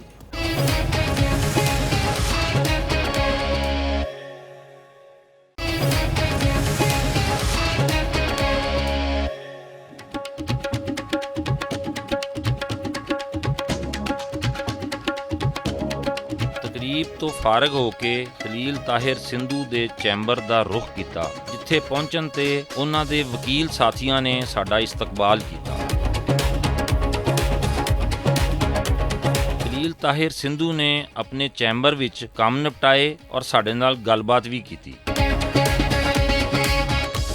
ਖਲੀਲ ਤਾਹਿਰ ਸਿੰਧੂ ਸਾਹਿਬ, ਤੁਸੀਂ ਇੱਕ ਮਾਰੂਫ ਵਕੀਲ ਵੀ ਹੋ ਤੇ ਇਹ ਵਕਾਲਤ 'ਚ ਆਉਣ ਦਾ ਖਿਆਲ ਕਿਸ ਤਰ੍ਹਾਂ ਆਇਆ? ਮਰੂਫ ਦਾ ਤੇ ਪਤਾ ਨਹੀਂ, ਵਕੀਲ ਮੈਂ ਜ਼ਰੂਰ ਹਾਂ। ਤੇ ਇਹ ਸ਼ੁਰੂ ਤੋਂ ਹੀ ਹੁੰਦੀਆਂ ਚੀਜ਼ਾਂ ਤੁਹਾਡੇ ਆਪਣਾ ਰੱਬ ਨੇ ਕੋਈ ਨਾ ਤੁਹਾਡਾ ਜ਼ੇਨ ਉਸ ਕਿਸਮ ਦਾ ਬਣਾਇਆ ਹੁੰਦਾ ਹੈ, ਬਹਿਸ ਕਰਨਾ, ਇਹ ਕਰਨਾ, ਉਹ ਕਰਨਾ। ਤੇ ਮੈਨੂੰ ਇਹ ਪਸੰਦ ਸੀ, ਲੇਕਿਨ ਮੇਰੇ ਪਿੱਛੇ ਇੱਕ ਬੜੀ ਵੱਡੀ ਸਟੋਰੀ ਹੈ। ਮੈਂ ਇੱਕ ਫਿਲਮ ਵੇਖੀ ਸੀ, ਮੇਰੀ ਜੰਗ। ਉਹ ਮੈਂ ਰਾਣੀਪੁਰ ਦੇ ਇੱਕ ਰੈਸਟੋਰੈਂਟ 'ਚ ਤੁਸੀਂ ਇਹ ਫਿਲਮ ਵੇਖੀ ਸੀ? ਰਾਣੀਪੁਰ ਰਿਆਸਤ ਉੱਥੇ ਹੋਇਆ ਮੇਰੇ ਨਾਲ ਕੀ ਹੈ, ਕੜਾ ਕੀ ਹੋ ਗਿਆ ਕਿ ਮੈਂ ਫਿਲਮ ਵੇਖਣ ਡਿਆ ਤੇ ਨਾਲ ਖਾਣਾ ਖਾ ਰਿਹਾ। ਜਿਹੜੀ ਗੱਡੀ ਤੇ ਆਇਆ ਮੈਂ ਸਮਾਨ ਉਹਦੇ ਵਿੱਚ, ਗੱਡੀ ਚਲ ਗਈ ਤੇ ਮੈਂ ਉੱਥੇ ਰਹਿ ਗਿਆ। ਓਹੋ ਤੇ ਪਤਾ ਨਹੀਂ ਮੈਂ ਸਮਾਨ ਕਿੰਜ ਲੱਭਾ। ਮੇਰੀ ਉੱਚ ਕਿਤਾਬਾਂ ਨੂੰ ਬਾਕੀ ਸ਼ਾਮਾਂ ਦਾ ਕੋਈ ਨਹੀਂ ਐਡਾ ਕੋਈ ਰੌਲਾ, ਕਿਤਾਬਾਂ ਬੜੀਆਂ ਅਹਿਮ ਸਨ ਉੱਥੋਂ ਦੇ ਯੂਨਾਨ ਦੇ ਫਿਲਾਸਫਰਸ ਔਰ ਇਹ ਸਾਰੇ ਉਹਨਾਂ ਦੇ ਬਾਰੇ, ਉਹ ਲੈ ਗਿਆ। ਤੇ ਕਿਤਾਬ ਕੋ ਅੱਜ ਜਾਵੇ ਤਾਂ ਬੜਾ ਦੁੱਖ ਹੁੰਦਾ, ਕਿਉਂਕਿ ਇਸ ਲਈ ਕਹਿੰਦੇ ਨੇ ਕਿਤਾਬ ਕਿਸੇ ਨੂੰ ਨਾ ਦੇਵੋ, ਕਿਉਂਕਿ ਜਿਹੜਾ ਕਿਤਾਬ ਲੈ ਜਾਂਦਾ ਮੁੜ ਕੇ ਵਾਪਸ ਕੋਈ ਨਹੀਂ ਕਰਦਾ ਕੋਈ। ਉਹ ਫਿਰ ਜਦੋਂ ਦੇਖੀ ਤੇ ਬੜਾ ਹੀ ਮੁਤਾਸਰ ਹੋਇਆ ਉਸ ਫਿਲਮ ਤੋਂ ਮੈਂ ਨਾ, ਕਿ ਕਿਸ ਤਰੀਕੇ ਨਾਲ ਇੱਕ ਮਾੜਾ ਬੰਦਾ ਜਿਹੜਾ ਹੀਰੋ ਸੀ। ਕੌਣ ਸੀ ਹੀਰੋ? ਅਨਿਲ ਕਪੂਰ। ਤੇ ਉਹਦੇ ਖਿਲਾਫ ਜਿਹੜਾ ਅਮਰੀਸ਼ ਪੁਰੀ ਸੀ ਜੰਗ ਲੜਦਾ ਹੈ, ਤੇ ਫਿਰ ਉਹ ਪਾਗਲ ਹੋ ਜਾਂਦਾ ਅਮਰੀਸ਼ ਪੁਰੀ ਆਖਰ ਦੇ ਵਿੱਚ। ਹਾਲਾਂਕਿ ਉਹ ਚੱਡਾ ਸਾਹਿਬ ਦਾ ਨਾਮ ਹੁੰਦਾ ਤੇ ਬੜਾ ਤਗੜਾ ਵਕੀਲ ਹੁੰਦਾ, ਜਿਹੜੇ ਬੜੇ ਮਸ਼ਹੂਰ ਵਕੀਲ ਹੁੰਦੇ ਨੇ। ਲੇਕਿਨ ਉਹ ਇੰਨੀ ਕੁ ਮਿਹਨਤ ਕਰਦਾ, ਆਪਣੇ ਆਪ ਨੂੰ ਅੱਗ ਵੀ ਲਾਉਂਦਾ, ਆਪਣੇ ਹੱਥਾਂ ਨੂੰ ਅੱਗ ਲਾ ਲੈਂਦਾ ਇਹ ਸਾਰਾ। ਉਹ ਇੱਕ ਚਾਅ ਜਿਹਾ ਚੜ੍ਹ ਗਿਆ ਕਿ ਨਹੀਂ ਯਾਰ ਇਹ ਵਕੀਲ ਬਣਨਾ ਚਾਹੀਦਾ। ਉਹ ਬੇਸਿਕਲੀ ਉਹਦੇ ਵਿੱਚ ਨਾ ਜਿਹੜਾ ਸੀ ਆਪਣਾ ਬੁਨਿਆਦੀ ਤੌਰ ਤੇ ਇਹ ਸੀ ਅੰਸਰ ਸ਼ਾਮਲ। ਤੇ ਦੂਜਾ ਇਹ ਰੱਬ ਦੀ ਮਰਜ਼ੀ ਸੀ। ਮੈਂ ਤੇ ਬਾਰ-ਬਾਰ ਉੱਥੇ ਹੀ ਆਉਂਦਾ ਕਿ ਅਸੀਂ ਆਪਣੀ ਮਰਜ਼ੀ ਨਾਲ ਕੁਝ ਵੀ ਨਹੀਂ ਕਰ ਸਕਦੇ ਨਾ। ਤੁਸੀਂ ਜੋ ਜਿੰਨਾ ਮਰਜ਼ੀ ਜ਼ੋਰ ਲਾ ਲਵੋ, ਨਹੀਂ। ਗੱਲ ਉਹੀ ਜਦੋਂ ਆਪਣਾ ਜਿਹੜਾ ਨਾ ਕਹਿੰਦੇ ਨੇ ਰਾਹ ਪਿਆ ਬੰਦਾ ਕਿਰਾਏ ਪੈ ਜਾਂਦਾ, ਕਈ ਵਾਰੀ ਕਿਰਾਇਆ ਪਿਆ ਹੋਏ ਤੇ ਰਾਹ ਤੇ ਪੈ ਜਾਂਦਾ ਵੇ, ਉਹ ਰੱਬ ਵੱਲੋਂ ਪੈਂਦਾ ਵੇ। ਇਹ ਮਤਲਬ ਕੋਈ ਐਸੀ ਗੱਲ ਨਹੀਂ। ਲੱਗਦਾ ਅਨਿਲ ਕਪੂਰ ਕੋਲੋਂ ਜ਼ਿਆਦਾ ਹੀ ਕੁਝ ਮੁਤਾਸਰ ਹੋ ਗਿਆ ਕਿ ਨਹੀਂ, ਮੈਂ ਉਹ ਤੋਂ ਤਾਂ ਨਹੀਂ, ਮੈਂ ਵਕਾਲਤ ਉਹਦੇ ਤੋਂ ਮੁਤਾਸਰ ਘੱਟ ਹੋਣਾ ਜੀ। ਮੈਂ ਅਦਾਕਾਰਾਂ ਤੋਂ ਕਿਸੇ ਤੋਂ ਵੀ ਘੱਟ ਹੀ ਹੋਈਦਾ, ਮਤਲਬ ਮੈਂ ਆਪਣੇ ਰੱਬ ਤੋਂ ਮੁਤਾਸਰ ਹਾਂ ਸਭ ਤੋਂ। ਸਿਆਸਤ ਤੇ ਵਕਾਲਤ ਦੋਨੋਂ ਬੜੀਆਂ ਮਤਲਬ ਬਿਜ਼ੀ ਰਹਿਣ ਵਾਲੀਆਂ ਚੀਜ਼ਾਂ ਨੇ, ਤੇ ਇਹਨਾਂ 'ਚ ਕਿਸ ਤਰ੍ਹਾਂ ਤੁਸੀਂ ਤਵਾਜ਼ਨ ਕਿਸ ਤਰ੍ਹਾਂ ਕਾਇਮ ਰੱਖਦੇ ਹੋ? ਇਹਦੇ 'ਚ ਜਦੋਂ ਵਜ਼ੀਰ ਹੋਈਦਾ ਨਾ ਜੀ, ਉਦੋਂ ਤੁਹਾਡਾ ਲਾਇਸੈਂਸ ਕੈਂਸਲ ਹੁੰਦਾ ਵੇ। ਅੱਛਾ। ਉਦੋਂ ਤੁਸੀਂ ਵਕਾਲਤ ਨਹੀਂ ਕਰ ਸਕਦੇ। ਅੱਛਾ। ਜਦੋਂ ਤੁਸੀਂ ਵਜ਼ੀਰ ਨਹੀਂ ਤੇ ਭਾਵੇਂ ਸੈਨੇਟਰ, ਇਹ ਰੂਲਸ 'ਚ ਸ਼ਾਮਿਲ ਹੈ ਮਤਲਬ? ਅੱਛਾ। ਬਾਰ ਕਾਉਂਸਲ ਸਿਲੈਕਟ ਜਿਹੜਾ ਸਾਡਾ। ਅੱਛਾ ਜੀ। ਤੇ ਜਦੋਂ ਤੁਸੀਂ ਆਮ ਸੈਨੇਟਰ ਜੇ ਜਾਂ ਐਮਪੀਏ ਜੇ ਜਾਂ ਉਸ ਤਰ੍ਹਾਂ ਜੀ, ਫਿਰ ਤੁਸੀਂ ਆਪਣਾ ਪੇਸ਼ਾ ਤੇ ਫਿਰ ਅਜਮਲ ਸਤਾਰ ਸਾਹਿਬ ਆਪਣਾ ਜਿਸਮ ਦੇ ਰੂਹ ਦਾ ਰਿਸ਼ਤਾ ਵੀ ਬਰਕਰਾਰ ਰੱਖਣਾ ਹੈ ਨਾ। ਮਤਲਬ ਇਹ ਤਾਂ ਨਹੀਂ, ਮੈਂ ਪਤਾ ਨਹੀਂ ਦੱਸਣੀ ਚਾਹੀਦੀ ਗੱਲ ਕਿ ਨਹੀਂ ਕਿ ਮੈਂ 4 ਦਫਾ ਵਜ਼ੀਰ ਰਿਹਾ। ਮੈਂ ਵੇਖਿਆ ਬੜੇ ਬੰਦੇ ਮਤਲਬ ਬਹੁਤ ਕੁਝ ਬਣਾ ਲੈਂਦੇ ਨੇ, ਅੱਲਾਹ ਤਾਲਾ ਨੂੰ ਹੋਰ ਦੇਵੇ। ਮੇਰੇ ਕੋਲ ਅੱਜ ਵੀ ਲਾਹੌਰ ਦੇ ਵਿੱਚ ਇੱਕ ਕਮਰਾ ਰਹਿਣ ਲਈ ਕੋਈ ਨਹੀਂ ਹੈ। ਅੱਛਾ। ਇਹ ਜਿਹੜਾ ਜੀ ਇਹਦਾ ਸਵਾਦ ਬੜਾ ਵਕਾਲਤ ਦਾ। ਤੁਸੀਂ ਜਦੋਂ ਕਿਸੇ ਨੂੰ ਹੱਕ ਦਵਾ ਦਿੰਦੇ ਜੇ ਨਾ, ਕਿਸੇ ਉਸ ਬੰਦੇ ਨੂੰ, ਮਜ਼ਲੂਮ ਨੂੰ, ਉਹ ਫਿਰ ਬੜੀ ਵੱਡੀ ਗੱਲ ਹੁੰਦੀ। ਤੁਹਾਡੀ ਇੱਕ ਰੂਹ ਨੂੰ ਤਸਕੀਨ ਮਿਲਦੀ ਹੈ। ਉਹ ਉਹਦੇ ਅਗਰ ਇੱਦਾਂ ਚਸਕੋ ਨਹੀਂ ਆਉਂਦੀ। ਜੇ ਤੁਸੀਂ ਜਿੱਤ ਕੇ ਬਾਹਰ ਨਿਕਲਦੇ ਜੇ ਨਾ, ਤੇ ਫਿਰ ਵਕੀਲਾਂ ਦੀ ਆਪਸ ਵਿੱਚ ਸਾਡਾ ਕੋਈ ਲੜਾਈ ਨਹੀਂ ਹੁੰਦੀ। ਅਸੀਂ ਉਹ ਇੱਕ ਦੂਜੇ ਦੇ ਖਿਲਾਫ ਪੇਸ਼ ਹੁੰਦੇ ਹਾਂ ਤੇ ਬਾਹਰ ਜਾਣੇ ਇਕੱਠੇ ਅਸੀਂ ਚਾਹ ਪੀਂਦੇ ਹੁੰਦੇ। ਬਲ ਮੈਂ ਜਿਸ ਤਰ੍ਹਾਂ ਅਜਮਲ ਸਤਾਰ ਸਾਹਿਬ ਤੁਹਾਨੂੰ ਪਹਿਲਾਂ ਦੱਸਿਆ ਕਿ ਮੈਨੂੰ ਇਹ ਸ਼ੌਕ ਹੈ, ਔਰ ਸ਼ੌਕ ਇਹ ਵੀ ਹੈ ਕਿ ਮੈਂ ਜਿੱਤ ਕੇ ਆਵਾਂ। ਸਹੀ ਹੈ। ਮਤਲਬ ਇੱਕ ਅੰਦਰ ਬਾਕੀ ਤੇ ਜੋ ਵੀ ਮੈਰਿਟ ਹੁੰਦੇ ਨੇ ਕੇਸ ਦੇ, ਜੋ ਵੀ ਉਹਦੇ ਦਲਾਇਲ ਹੁੰਦੇ ਨੇ, ਲੇਕਿਨ ਦਿਲ ਦੇ ਵਿੱਚ ਇਹ ਤੱਕ ਨਹੀਂ ਯਾਰ ਮੈਂ ਜਿੱਤਾਂ ਲਾਜ਼ਮ। ਮਤਲਬ ਮੈਂ ਇਸ ਤਰੀਕੇ ਨਾਲ ਆਪਣੀ ਗੁਫ਼ਤਗੂ ਨਾਲ ਜਿਹੜਾ ਕਾਬਲੇ ਇਤਰਾਮ ਜੱਜ ਸਾਹਿਬ ਨੇ ਉਹਨਾਂ ਨੂੰ ਦੱਸ ਸਕਾਂ, ਗੱਲ ਆਪਣੀ ਪਹੁੰਚਾ ਸਕਾਂ ਕਿ ਉਸ ਨਤੀਜੇ 'ਤੇ ਪਹੁੰਚ ਜਾਣ ਕੇ ਮੈਂ ਹੱਕ ਦੇ ਉੱਤੇ ਖਲੋਤਾ। ਕੋਈ ਐਸਾ ਕੇਸ ਜਿਹਦੇ 'ਚ ਮਤਲਬ ਚਾਹੇ ਸ਼ਿਕਸਤੀ ਹੋਈ ਹੋਵੇ ਲੇਕਿਨ ਬਹੁਤ ਯਾਦ ਰਹਿ ਗਿਆ ਹੋਵੇ? ਇੱਕ ਜੱਜ ਸਾਹਿਬ ਸਨ ਸਾਡੇ ਲੈਲਪੁਰ 'ਚ, ਵਕਾਰੁਲ ਹਕ ਸ਼ੇਖ ਸਾਹਿਬ, ਤੇ ਮੈਂ ਇੱਕ ਜ਼ਮਾਨੇ 'ਚ ਪੇਸ਼ ਹੋਇਆ। ਉਹਨਾਂ ਜ਼ਮਾਨਤ ਖਾਰਜ ਕਰ ਦਿੱਤੀ ਮੇਰੀ, ਨਹੀਂ ਲਈ। ਤੇ ਲੋਕੀ ਕਹਿੰਦੇ ਨੇ ਨਾਰਾਜ਼ ਹੋ ਕੇ ਵਕੀਲ ਬਾਹਰ ਆਉਂਦੇ ਨੇ ਕਿ ਜੱਜ ਨੇ ਮੇਰੀ ਜ਼ਮਾਨਤ ਨਹੀਂ ਲਈ। ਮੈਂ ਉਹਨਾਂ ਨੂੰ ਕਿਹਾ ਜੀ ਸ਼ੁਕਰੀਆ ਮੇਰੀ ਜ਼ਮਾਨਤ ਖਾਰਜ ਕਰਨ ਦਾ। ਉਹਨਾਂ ਨੇ ਬੁਲਾ ਲਿਆ ਕਿ ਕਿਹਾ ਜੀ, ਮੈਂ ਕਿਹਾ ਜੀ ਕੁਛ ਵੀ ਨਹੀਂ, ਕੋਈ ਮੈਂ ਕੋਈ ਸੌਦਾਗਰ ਥੋੜ੍ਹੀ ਹੈ ਕਿ ਲਾਜ਼ਮੀ ਜ਼ਮਾਨਤ ਹੋਣੀ ਚਾਹੀਦੀ। ਕਹਿੰਦੇ ਇੱਥੇ ਦੇ ਵਕੀਲ ਕੋਈ ਨਹੀਂ ਕਹਿੰਦੇ। ਉਹਦਾ ਫਾਇਦਾ ਸਿਰਫ ਇਹ ਹੋਇਆ ਕਿ ਉਸ ਤੋਂ ਬਾਅਦ ਫਿਰ ਮੇਰੀ ਜਿਹੜੀ ਜ਼ਮਾਨਤ ਗਈ ਉਹ ਸਾਰੀ ਮਨਜ਼ੂਰ ਹੁੰਦੀ ਰਹੀ ਹੈ। ਅੱਛਾ। ਮਤਲਬ ਕਈ ਵਾਰੀ ਹੁੰਦਾ ਕਿ ਤੁਹਾਡੇ ਲਫ਼ਜ਼ ਜਿਹੜੇ ਨੇ ਨਾ ਜੀ, ਇਹ ਜਿਹੜੇ ਤੁਹਾਡੇ ਨੇ ਅੱਖਰ, ਇਹਨਾਂ ਨੂੰ ਕਿਹਾ ਜਾਂਦਾ ਪੰਜਾਬੀ 'ਚ, ਇਹ ਅੱਖਰ ਜਿਹੜੇ ਨੇ ਨਾ, ਕਹਿੰਦੇ ਅੱਖਰਾਂ ਵਿੱਚ ਸਮੁੰਦਰ ਰੱਖਾਂ, ਸੋਚਾਂ ਵਿੱਚ ਜਹਾਨ, ਵਾਹ ਵਾਹ, ਸਜਦੇ ਕਰਨ ਫਰਿਸ਼ਤੇ ਮੈਨੂੰ, ਮੇਰਾ ਨਾਂ ਇਨਸਾਨ। ਇਹ ਅੱਖਰ ਜਿਹੜੇ ਨੇ, ਇਹ ਨਾ ਅੱਖਰ ਜਿਹੜੇ ਨੇ ਤੁਹਾਨੂੰ ਲੈ ਦੇ ਜਾਂਦੇ ਨੇ। ਔਰ ਇਹੋ ਹੀ ਅੱਖਰ ਜਿਹੜੇ ਲਫ਼ਜ਼ ਜਿਹੜੇ ਨੇ, ਇਹ ਤੁਹਾਨੂੰ ਕਿਤੇ ਨਾ ਕਿਤੇ ਬੁਲੰਦੀ 'ਤੇ ਵੀ ਲੈ ਜਾਂਦੇ ਨੇ, ਤਖਤੇ 'ਤੇ ਵੀ ਚੜ੍ਹਾ ਦਿੰਦੇ ਨੇ ਤੇ ਤਖਤ 'ਤੇ ਵੀ ਲੈ ਜਾਂਦੇ। ਅਤੇ ਆ ਜਿਹੜੀ ਲਫ਼ਜ਼ਾਂ ਦੀ ਜਾਦੂਗਰੀ ਹੈ, ਜਿਹੜੀ ਤੁਸੀਂ ਲਫ਼ਜ਼ਾਂ ਦੀ ਅਦਾਇਗੀ ਕਰਦੇ ਹੋ, ਇਹ ਵਕਾਲਤ 'ਚ ਆ ਕੇ ਜ਼ਿਆਦਾ ਇਸਤੇਮਾਲ ਕਰਨੀ ਸ਼ੁਰੂ ਕੀਤੀ ਜਾਂ ਪਹਿਲੇ ਤੋਂ ਹੀ ਮੌਜੂਦ ਸੀ? ਇਹ ਮਾਸ਼ਰਾ ਸਿਖਾ ਦਿੰਦਾ ਜੀ, ਲੋਕੀ ਸਿਖਾ ਦਿੰਦੇ ਨੇ। ਤੁਹਾਡੀ ਆਪਣੀ ਇਹ ਕੋਈ ਵਰਡ ਨਹੀਂ, ਵਰਡ ਜਿਹਾ ਵੀ ਹੁੰਦਾ ਇੱਕ ਮਾੜਾ ਜਿਹਾ, ਲੇਕਿਨ ਲੋਕਾਂ ਦੇ ਰਵੱਈਏ ਔਰ ਬਹੁਤ ਕੁਛ ਹੈ ਮਤਲਬ ਮੈਂ ਕੋਈ ਇਹਦੇ ਤੇ ਕਿਸੇ ਦੇ ਗਿਲਾ ਨਹੀਂ ਕਰ ਰਿਹਾ, ਨਾ ਮੈਂ ਕਦੀ ਕਿਸੇ ਦੇ ਗਿਲਾ ਕੀਤਾ ਹੀ ਕਿਸੇ ਕਿਸਮ ਦਾ, ਮਤਲਬ ਅੰਦਰ ਰੱਖ ਲਈ ਹੈ ਨਾ। ਉਹਨੂੰ ਕਹਿੰਦੇ ਨੇ ਪੰਜਾਬੀ ਦੇ ਵਿੱਚ ਕ੍ਰੋਧ, ਲੋਕੀ ਕ੍ਰੋਧ ਨੂੰ ਕੁਝ ਹੋਰ ਸਮਝਦੇ ਨੇ। ਕ੍ਰੋਧ ਦੁੱਖ ਹੁੰਦਾ, ਕ੍ਰੋਧ ਨੂੰ ਪਾਲਣਾ ਚਾਹੀਦਾ ਹੈ ਨਾ। ਇਹਨਾਂ ਨੇ ਇਹ ਬੰਦੇ ਤਾਂ ਤੁਹਾਨੂੰ ਕਰਦੇ ਨੇ ਜ਼ਿਆਦਾ ਮਜ਼ਬੂਤ ਕਰ ਦਿੰਦੇ ਨੇ ਲੋਕਾਂ ਦੇ ਐਟੀਟਿਊਡ ਜਿਹੜੇ ਨੇ, ਸੌਰੀ ਰਵੱਈਏ ਜਿਹੜੇ ਨੇ, ਤੇ ਇਹ ਫਿਰ ਤੁਹਾਨੂੰ ਲਫ਼ਜ਼ ਵੀ ਆਪੇ ਆ ਜਾਂਦੇ ਨੇ। ਫਿਰ ਦੁਬਾਰਾ ਉੱਥੇ ਹੀ ਆਵਾਂਗਾ ਮੁਸਤਾਰ ਸਾਹਿਬ, ਰੱਬ ਦੀ ਮਿਹਰਬਾਨੀ ਕੋ ਅਤਾਰ ਵੀ ਹੁੰਦਾ ਜੇ। ਬਿਲਕੁਲ ਸਹੀ। ਮੈਂ ਸਮਝਣਾ ਕਿ ਇਹ ਜਿਹੜਾ ਵਕਾਲਤ ਹੈ ਨਾ, ਇਹ ਮੇਰੇ ਵਾਸਤੇ ਮੇਰੇ ਰੱਬ ਵੱਲੋਂ ਕੋ ਹੁਕਮ ਹੈ ਕਿ ਮੈਂ ਮਜ਼ਲੂਮ ਲੋਕਾਂ ਦੇ ਨਾਲ ਖਲੋਣਾ ਹੈ। ਬਿਲਕੁਲ ਸਹੀ। ਲੋਈ ਦਾ ਵੀ ਹੈ ਜੀ ਜੀ, ਤੇ ਬਾਕੀ ਰੋਟੀ ਪਾਣੀ ਦਾ ਵੀ ਜ਼ਰੀਆ ਹੈ। ਸਹੀ ਹੈ। ਅਗਰ ਤੁਸੀਂ ਭਾਵੇਂ ਹਾਰੋ ਜਿੱਤੋਂ ਬੜਸ ਹੋਇਆ, ਫੀਸ ਤਾਂ ਤੁਸੀਂ ਲੈਣੀ ਹੈ। ਸਹੀ ਹੈ। ਸਾਨੂੰ ਕੋ ਨਾਮ ਵੀ ਦੇ ਦੇ, ਅਸੀਂ ਕਹਿੰਦੇ ਆ ਜੀ ਕਿ ਹੁਣ ਇੱਕ ਮੇਰਾ ਭਰਾ ਨੂੰ ਕਹਿੰਦੇ ਅਸੀਂ ਮੈਂਬਰ ਸਾਡਾ ਜ਼ਿਲ੍ਹਾ ਕੌਂਸਲ ਦਾ, ਤੇ ਫੀਸ ਮੇਰੇ ਕੋਲ ਨਹੀਂ, ਮੈਂ ਫਿਰ ਮੇਰੇ ਕੋਲ ਲੈ ਲਾ। ਮੈਂ ਤੇ ਇਸ ਤਰ੍ਹਾਂ ਦੇ ਵੀ ਕੋਈ ਵਾਕਿਆਤ ਹੋਏ ਕਿ ਮਤਲਬ ਫੀਸ ਤੋਂ ਬਗੈਰ ਵੀ ਕੇਸ ਕਰਨੇ ਪਏ? ਬਹੁਤ ਜ਼ਿਆਦਾ, ਖਾਸ ਤੌਰ ਤੇ ਐਸੇ ਕੇਸ ਜਿਹਦੇ ਵਿੱਚ ਮਜ਼ਲੂਮ ਲੋਕੀ ਨੇ ਜਿਨ੍ਹਾਂ ਦੇ ਘਰ ਵੀ ਢਾਹ ਦਿੱਤੇ ਜਾਂਦੇ ਨੇ ਗਲਤ ਇਲਜ਼ਾਮ ਲਾ ਕੇ, ਉਹਨਾਂ ਨੂੰ ਪਿੰਡਾਂ ਚੋਂ ਕੱਢ ਦਿੱਤੇ ਜਾਂਦੇ, ਮੂੰਹ ਕਾਲੇ ਕਰ ਦਿੱਤੇ ਜਾਂਦੇ ਨੇ। ਉਹਨਾਂ ਦੇ ਕੋਲ ਕਦੀ ਵਿਚਾਰੇ ਹੁੰਦਾ ਹੀ ਕੁਛ ਨਹੀਂ, ਤੇ ਸਿਰਫ ਦੁਆ ਹੀ ਹੁੰਦੀ ਸੀ। ਸਹੀ। ਤੇ ਉਹ ਦੁਆ ਜਿਹੜੀ ਉਹ ਪੈਸਿਆਂ ਤੋਂ ਬਹੁਤ ਵੱਡੀ ਹੈ। ਬਿਲਕੁਲ ਸਹੀ। ਮਤਲਬ ਤੁਸੀਂ ਇੱਕ ਸ਼ਾਇਦ ਜਿਹੜੀ ਨਾ ਤੁਹਾਨੂੰ ਇੱਥੋਂ ਨਹੀਂ ਨਾ ਮਿਲੀ, ਤੇ ਹੋ ਸਕਦਾ ਕਿਸੇ ਅਗਲੇ ਥਾਂ ਤੋਂ 5-6 ਦਫਾ ਜ਼ਿਆਦਾ ਉਸ ਤੋਂ ਵੱਧ ਮਿਲ ਜਾਵੇ। ਇਹ ਮੇਰੇ ਰੱਬ ਨੇ ਮੇਰੇ ਲਈ ਹਮੇਸ਼ਾ ਕੀਤਾ ਵੇ। ਮੇਰੇ ਸਾਹਮਣੇ ਮੈਂ ਆਪਣੇ ਚਾਚਾ ਵਾਂਗੂ ਛਾਵਾਂ ਵੇਖੀਆਂ ਨੇ ਆਪਣੇ ਸਾਹਮਣੇ, ਕਿ ਅਗਰ ਇੱਕ ਜਗ੍ਹਾ ਤੂੰ ਰਹਿ ਵੀ ਗਿਆ ਤਾਂ ਕਿਸੇ ਹੋਰ ਜਗ੍ਹਾ ਤੋਂ ਰੱਬ ਨੇ ਉਹ ਕਮੀ ਪੂਰੀ ਕਰ। ਬੇਸ਼ੱਕ। ਤੇ ਸਿੰਧੂ ਸਾਹਿਬ, ਤੁਸੀਂ ਪਾਕਿਸਤਾਨ ਦੇ ਆਇਨ ਦੇ ਹਵਾਲੇ ਨਾਲ, ਆਇਨੀ ਇਸਲਾਹਾਤ ਦੇ ਹਵਾਲੇ ਨਾਲ ਔਰ ਇੰਤਖਾਬੀ ਰੂਲਸ ਦੇ ਹਵਾਲੇ ਨਾਲ, ਫਿਰ ਪੁਲਿਸ ਰੂਲਸ ਦੇ ਹਵਾਲੇ ਨਾਲ ਇਹਨਾਂ ਨੂੰ ਅਪਡੇਟ ਵੀ ਕੀਤਾ। ਇਹਦੀ ਕੀ ਜ਼ਰੂਰਤ ਮਹਿਸੂਸ ਹੋਈ? ਅਪਡੇਟ ਨਹੀਂ ਕਹਿ ਸਕਦੇ, ਇੱਕ ਤਕਾਬਲੀ ਜਾਇਜ਼ਾ ਜਿਹਨੂੰ ਕਹਿੰਦੇ। ਅੱਛਾ ਜੀ। ਮੁਕਾਬਲਾ ਕਰਨਾ ਦੂਜੇ ਕਾਨੂੰਨਾਂ ਨਾਲ, ਯੂਰਪ ਦੇ ਮੁਲਕਾਂ ਦੇ ਨਾਲ ਖਾਸ ਤੌਰ ਤੇ। ਜੀ, ਯੂਰਪ ਦਾ ਖੈਰ ਸਾਡਾ ਬਹੁਤ ਡਿਫਰੈਂਟ ਹੈ, ਉਹ ਵੈਲਫੇਅਰ ਸਟੇਟਸ ਨੇ। ਜੀ ਜੀ। ਮਤਲਬ ਉੱਥੇ ਤੇ ਆਮ ਬਿੱਲੀ ਦਾ ਬੱਚਾ ਵੀ ਭੁੱਖਾ ਨਹੀਂ ਮਰ ਸਕਦਾ। ਬਹੁਤ ਸਾਰੇ ਮੁਲਕ ਨੇ, ਖਾਸ ਤੌਰ ਤੇ ਸਕੈਂਡੀਨੇਵੀਅਨ ਕੰਟਰੀ ਜਿਹੜੇ ਨੇ, ਜਾਂ ਸਵਿਟਜ਼ਰਲੈਂਡ ਜਾਂ ਵਟਸਐਵਰ ਜੋ ਵੀ ਹੈ, ਜਿਹੜੇ ਉੱਥੇ ਲੋਕਾਂ ਦੇ ਟੈਕਸ ਹੁੰਦੇ ਨੇ ਉਹ ਆਮ ਆਵਾਮ ਨੂੰ ਮਿਲਦੇ ਨੇ, ਜਿਨ੍ਹਾਂ ਕੋਲ ਉੱਥੇ ਰੋਟੀ ਖਾਣ ਦੇ ਵਾਸਤੇ ਪੈਸੇ ਨਹੀਂ ਹੁੰਦੇ। ਸਾਡੇ ਤੇ ਇੱਥੇ ਹੈ ਕਿ ਇੱਕ ਬੱਚੀ ਨੇ ਅਖਬਾਰ ਫੜ ਕੇ ਤੇ ਅਖਬਾਰ ਮੂੰਹ 'ਚ ਪਾ ਲਿਆ, ਖਾ ਲਿਆ। ਉਹਦੀ ਮਾਂ ਨੇ ਤੇ ਚੰਡ ਮਾਰੀ ਮੂੰਹ ਦੇ ਉੱਤੇ, ਕੋਈ ਅਖਬਾਰ ਕਿਉਂ ਕਰਦਾ? ਉਹਨੇ ਕਮਾ ਉਹਦੇ ਉੱਤੇ ਰੋਟੀ ਲਿਖਿਆ ਸੀ। ਤੇ ਕੀ ਕਹਿੰਦੇ ਨੇ, ਇੱਕੋ ਸੱਚਾ, ਇੱਕੋ ਮਿੱਟੀ ਤੇ ਪੱਕੀਆਂ, ਇੱਕੋ ਪੱਠੇ, ਇੱਕ ਨਾਲੀ ਵਿੱਚ ਨੇ ਲੱਗੀਆਂ, ਉਹ ਕੋਈ ਮਹਿਲ ਦੇ ਪੱਤੇ। ਤੇ ਪਰਿਆ ਵਿੱਚ ਮੈਂ ਤਾਂ ਜਾਵਾਂਗਾ ਜੇ ਗੱਲ ਮੇਰੀ ਵੀ ਮੰਨੋ, ਕਿਸੇ ਇੱਕ ਦੀ ਖਾਤਰ ਉੱਥੇ ਮੰਜਾ ਕੋ ਨਾ ਡੱਠੇ। ਤੇ ਮਾੜੇ ਨੂੰ ਵੱਖ ਬੰਨਣ ਨਾਲੋਂ ਤਗੜੇ ਦੇ ਸਿੰਘ ਭੰਨੋ, ਜਿਹੜਾ ਸਾਂਝੀ ਖੁਰਲੀ ਵਿੱਚੋਂ ਖਾਣ ਨਹੀਂ ਦਿੰਦਾ ਪੱਠੇ। ਤੇ ਸਾਡੇ ਵਿੱਚ ਕਮੀ ਹੈ ਕਿ ਸਾਨੂੰ ਆਖੋ ਕਮੀ, ਸਾਡੇ ਨਾਲ ਖਲੋ ਕੇ ਵੇਖਣ ਰਾਜੇ ਚੀਮੇ ਜੱਠੇ। ਇਨਸਾਨ ਰੱਬ ਨੇ ਤੇ ਬਰਾਬਰ ਬਣਾਇਆ। ਬਿਲਕੁਲ ਸਹੀ। ਕਿ ਨਬੀ ਕਰੀਮ ਸੱਲੱਲਾਹੁ ਅਲੈਹਿ ਵਸੱਲਮ ਨੇ ਕਿਹਾ ਕਿ ਕਿਸੇ ਨੂੰ ਕਿਸੇ ਦੇ ਬਰਤਰੀ ਨਾ, ਗੋਰੇ ਨੂੰ ਕਾਲੇ ਦੇ, ਨਾ ਕਾਲੇ ਨੂੰ ਗੋਰੇ ਦੇ, ਨਾ ਅਜਮੀ ਨੂੰ ਅਰਬੀ ਦੇ, ਨਾ ਅਰਬੀ ਨੂੰ ਅਜਮੀ ਦੇ। ਅਗਰ ਬਰਤਰੀ ਹੈ ਤਾਂ ਉਹਦੇ ਤਕਵੇ ਦੀ ਵਜ੍ਹਾ ਨਾਲ, ਪਰਹੇਜ਼ਗਾਰੀ ਦੀ ਵਜ੍ਹਾ। ਤੁਸੀਂ ਬਹੁਤ ਸਾਰੇ ਕੇਸਿਸ ਲੜੇ ਹੋਣਗੇ ਵਕਾਲਤ ਦੇ ਵਿੱਚ, ਤੇ ਕੋਈ ਐਸਾ ਕੇਸ ਜਿਹੜਾ ਅੱਜ ਵੀ ਯਾਦ ਰਹਿ ਗਿਆ ਹੋਵੇ? ਬੜੇ ਕੇਸ ਨੇ। ਇੱਕ ਕੇਸ ਬੜਾ ਮਜ਼ੇਦਾਰ ਹੈ। ਮੈਂ 3 ਸਵਾਲ ਕੀਤੇ ਤੇ 3 ਸਵਾਲਾਂ ਤੋਂ ਬਾਅਦ ਜੱਜ ਨੇ ਕਹਿ ਦਿੱਤਾ ਜੀ ਤੁਹਾਡਾ ਬੰਦਾ ਬਰੀ। ਬਾਬਾ ਜੀ ਇੱਕ ਪੇਸ਼ ਹੋਏ ਗਵਾਹ 'ਚ, ਤੇ ਮੈਂ ਕਿਹਾ ਬਾਬਾ ਜੀ FIR ਕੋਈ ਅੰਨ੍ਹੇਵਾਹ ਕਟਾਤੀ ਜਾਂ ਕਿਸੇ ਨੇ ਮਸ਼ਵਰਾ ਕੀਤਾ? ਕਹਿੰਦੇ ਨਹੀਂ, ਸੋਚ ਸਮਝ ਕੇ ਕਟਾਈ, ਕਿਤੇ ਤੇ ਕਟਾਣੀ ਹੈ। 2-3 ਗੱਲਾਂ ਇਸ ਤਰ੍ਹਾਂ ਦੀ ਪੁੱਛੀਆਂ। ਉਹ ਫਿਰ ਇਹ ਵਾਲ ਹੀ ਹੁੰਦਾ ਜੇ ਇੱਕ ਖਾਸ ਤੌਰ ਤੇ ਫੌਜਦਾਰੀ ਕਾਨੂੰਨ ਜਿਹੜੇ ਵਾਲ ਹੁੰਦਾ। ਜੀ ਹਾਂ ਜੀ ਹਾਂ। ਤੁਹਾਨੂੰ ਨਹੀਂ ਪਤਾ ਅਗਲੇ ਗਵਾਹ ਨੇ ਤੁਹਾਨੂੰ ਉੱਥੇ ਕੀ ਕਹਿ ਦੇਣਾ। ਲੇਕਿਨ ਇਹ ਹਰਨਾ ਜਿਤਨਾ ਇੱਕ ਕੇਸ ਇਫੈਕਟ ਵੀ ਹੁੰਦੇ ਨੇ। ਤੇ ਮੈਂ ਦੇਖਿਆ ਕਿ ਅਕਸਰ ਮੈਂ ਤੇ ਬੇਗਨਾਮਾਂ ਨੂੰ ਫਾਂਸੀ ਚੜ੍ਹਦੇ ਵੇਖੇ। ਤੇ ਸਿੰਧੂ ਸਾਹਿਬ, ਜਿਸਲੇ ਤੁਸੀਂ ਕਈ ਦਫਾ ਬੈਰੋਨੇ ਮੁਲਕ ਵੀ ਜਾਂਦੇ ਹੋ, ਉੱਥੇ ਜਾ ਕੇ ਪਾਕਿਸਤਾਨ ਦੀ ਨੁਮਾਇੰਦਗੀ ਵੀ ਕਰਦੇ ਹੋ, ਕੀ ਮਹਿਸੂਸ ਹੁੰਦਾ ਹੈ ਉਸ ਵੇਲੇ? ਬਹੁਤ ਕਲੇਜਾ ਜਿਹੜਾ ਨਾ ਉਹ ਤਗੜਾ ਹੁੰਦਾ ਹੈ ਕਿ ਯਾਰ ਐਸੇ ਮੁਲਕ ਦੇ ਵਿੱਚ ਜਿੱਥੇ ਭਾਵੇਂ ਤੁਹਾਡੇ ਨਾਲ ਕੋਈ ਵੀ ਸਲੂਕ ਹੋਵੇ ਅਕਲੀਦਾਂ ਨਾਲ ਜਾਂ ਕੁਛ ਵੀ ਹੋਵੇ, ਬਹੁਤ ਸਾਰੇ ਭੜੇ ਸਲੂਕ ਹੁੰਦੇ। ਮੈਂ ਨਹੀਂ ਕਦੀ ਕਿਹਾ ਕਿ ਬਿਲਕੁਲ ਐਵਰੀਥਿੰਗ ਓਕੇ ਨਾ, ਮੈਂ ਔਰ ਹੈ ਵੀ ਨਹੀਂ, ਹੁੰਦੀ ਵੀ ਨਹੀਂ, ਕਿਸੇ ਵੀ ਜਗ੍ਹਾ ਤੇ ਨਹੀਂ ਹੁੰਦੀ। ਅਮਰੀਕਾ 'ਚ ਨਹੀਂ ਹੁੰਦੀ। ਹੁਣ ਅਮਰੀਕਾ ਨੇ ਵੈਨਜ਼ੂਏਲਾ ਦਾ ਸਦਰ ਫੜ ਲਿਆਂਦਾ ਵੇ, ਨਾਲ ਉਹਦੀ ਬੁੱਢੀ ਵੀ ਰਹਿੰਦੀ। ਹਾਂਜੀ ਹਾਂਜੀ। ਤੇ ਇਹ ਕੋਈ ਇਨਸਾਨੀ ਹਕੂਕ ਨਹੀਂ ਨਾ ਹੈਗੇ। ਜੀ ਹਾਂ ਜੀ ਹਾਂ। ਇਸ ਤਰ੍ਹਾਂ ਬਹੁਤ ਸਾਰੇ, ਲੇਕਿਨ ਇਸ ਦੇ ਬਾਵਜੂਦ ਜਿਹੜੀ ਤੁਹਾਡੀ ਮਿੱਟੀ ਹੈ ਨਾ, ਉਹ ਤੁਹਾਨੂੰ ਮਜਬੂਰ ਕਰਦੀ ਕਿ ਤੁਸੀਂ ਉਹਦੇ ਕਦੇ ਖਿਲਾਫ ਨਾ ਗੱਲ ਕਰੋ। ਕੋਈ ਪਾਕਿਸਤਾਨੀਆਂ ਦੀਆਂ ਜਿਹੜੀਆਂ ਅਕਲੀਤਾਂ ਨੇ, ਉਹਨਾਂ ਦੇ ਹਵਾਲੇ ਨਾਲ ਜਿਹੜਾ ਮਤਲਬ ਯੂਰਪ ਦੇ ਅੰਦਰ ਤਾਂ ਤੁਸੀਂ ਸਮਝਦੇ ਹੋ ਕਿ ਕਨਸੈਪਟ ਕਲੀਅਰ ਹੈ ਕਿ ਪਾਕਿਸਤਾਨ 'ਚ ਅਕਲੀਤਾਂ ਮਹਿਫੂਜ਼ ਨੇ ਔਰ ਉਹਨਾਂ ਨਾਲ ਸਹੀ ਸਲੂਕ ਹੋ ਰਿਹਾ?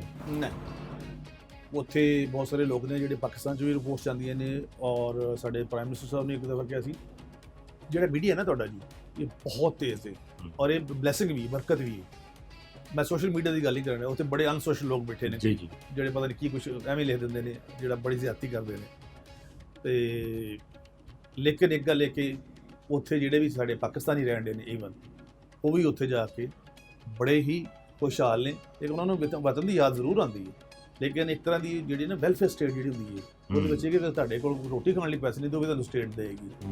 ਬਾਕੀ ਜਿੱਥੋਂ ਤੱਕ ਕਿ ਉਹਨਾਂ ਦਾ ਪਾਕਿਸਤਾਨ ਵਾਸਤੇ ਜਿਵੇਂ ਹੁਣ GSP ਪਲੱਸ ਸਟੇਟਸ ਅਸੀਂ ਵਾਸਤੇ ਕੋਸ਼ਿਸ਼ ਕਰਨ ਦੇ ਆ, ਉਹ ਸਾਨੂੰ ਤਾਂ ਖੁਦਾ ਕਰੇਗਾ ਮਿਲ ਜਾਏਗਾ। ਅਸੀਂ ਪੂਰੀ ਮਿਹਨਤ ਸਾਰੇ ਲੋਕ ਹੀ ਕਰਨ ਦੇ ਤਾਂ ਕਿ ਪਾਕਿਸਤਾਨ ਦੀ ਸਿਚੁਏਸ਼ਨ ਬਿਹਤਰ ਹੋਵੇ।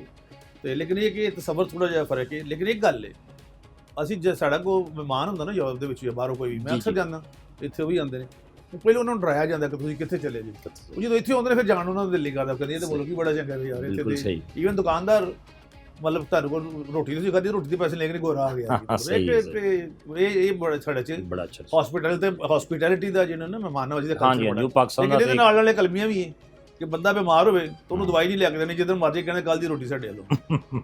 ਇਹ ਵੀ ਨਾਲ ਅਲਮੀਆ ਹੈ, ਇਹ ਵੀ ਅਲਮੀਆ ਹੈ। ਨਾਜ਼ਰੀਨ, ਇੱਥੇ ਵੇਲਾ ਹੋਇਆ ਇੱਕ ਮੁਕਤਸਰ ਜੇ ਵਕਫੇ ਦਾ, ਤੇ ਵਕਫੇ ਤੋਂ ਬਾਅਦ ਦੁਬਾਰਾ ਹਾਜ਼ਰ ਹੋਣੇ।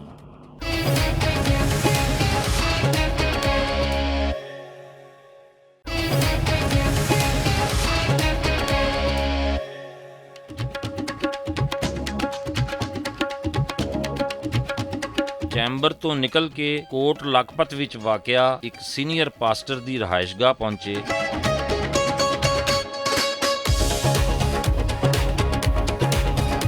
ਜਿੱਥੇ ਮੌਜੂਦ ਸਿੰਧ ਔਰ ਪੰਜਾਬ ਦੇ ਅਕਲੀਅਤੀ ਅਰਕਾਨ ਅਸੈਂਬਲੀ ਨਾਲ ਮੁਲਾਕਾਤ ਹੋਈ ਔਰ ਕੁਝ ਗੱਲਬਾਤ ਵੀ ਕੀਤੀ।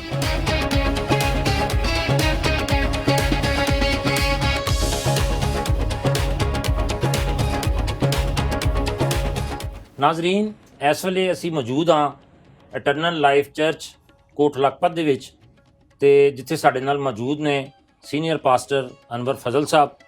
ਤੇ ਅਨਵਰ ਫਜ਼ਲ ਸਾਹਿਬ ਨੂੰ ਅਸੀਂ ਦਰਖਾਸਤ ਕਰਾਂਗੇ ਕਿ ਸਾਨੂੰ ਜਿਹੜੇ ਸਾਡੇ ਅੱਜ ਦੇ ਪ੍ਰਾਹੁਣੇ ਨੇ ਖਲੀਲ ਤਾਹਿਰ ਸਿੰਧੂ ਸਾਹਿਬ, ਉਹਨਾਂ ਦੇ ਹਵਾਲੇ ਨਾਲ ਕੁਝ ਦੱਸਣ ਸਾਨੂੰ।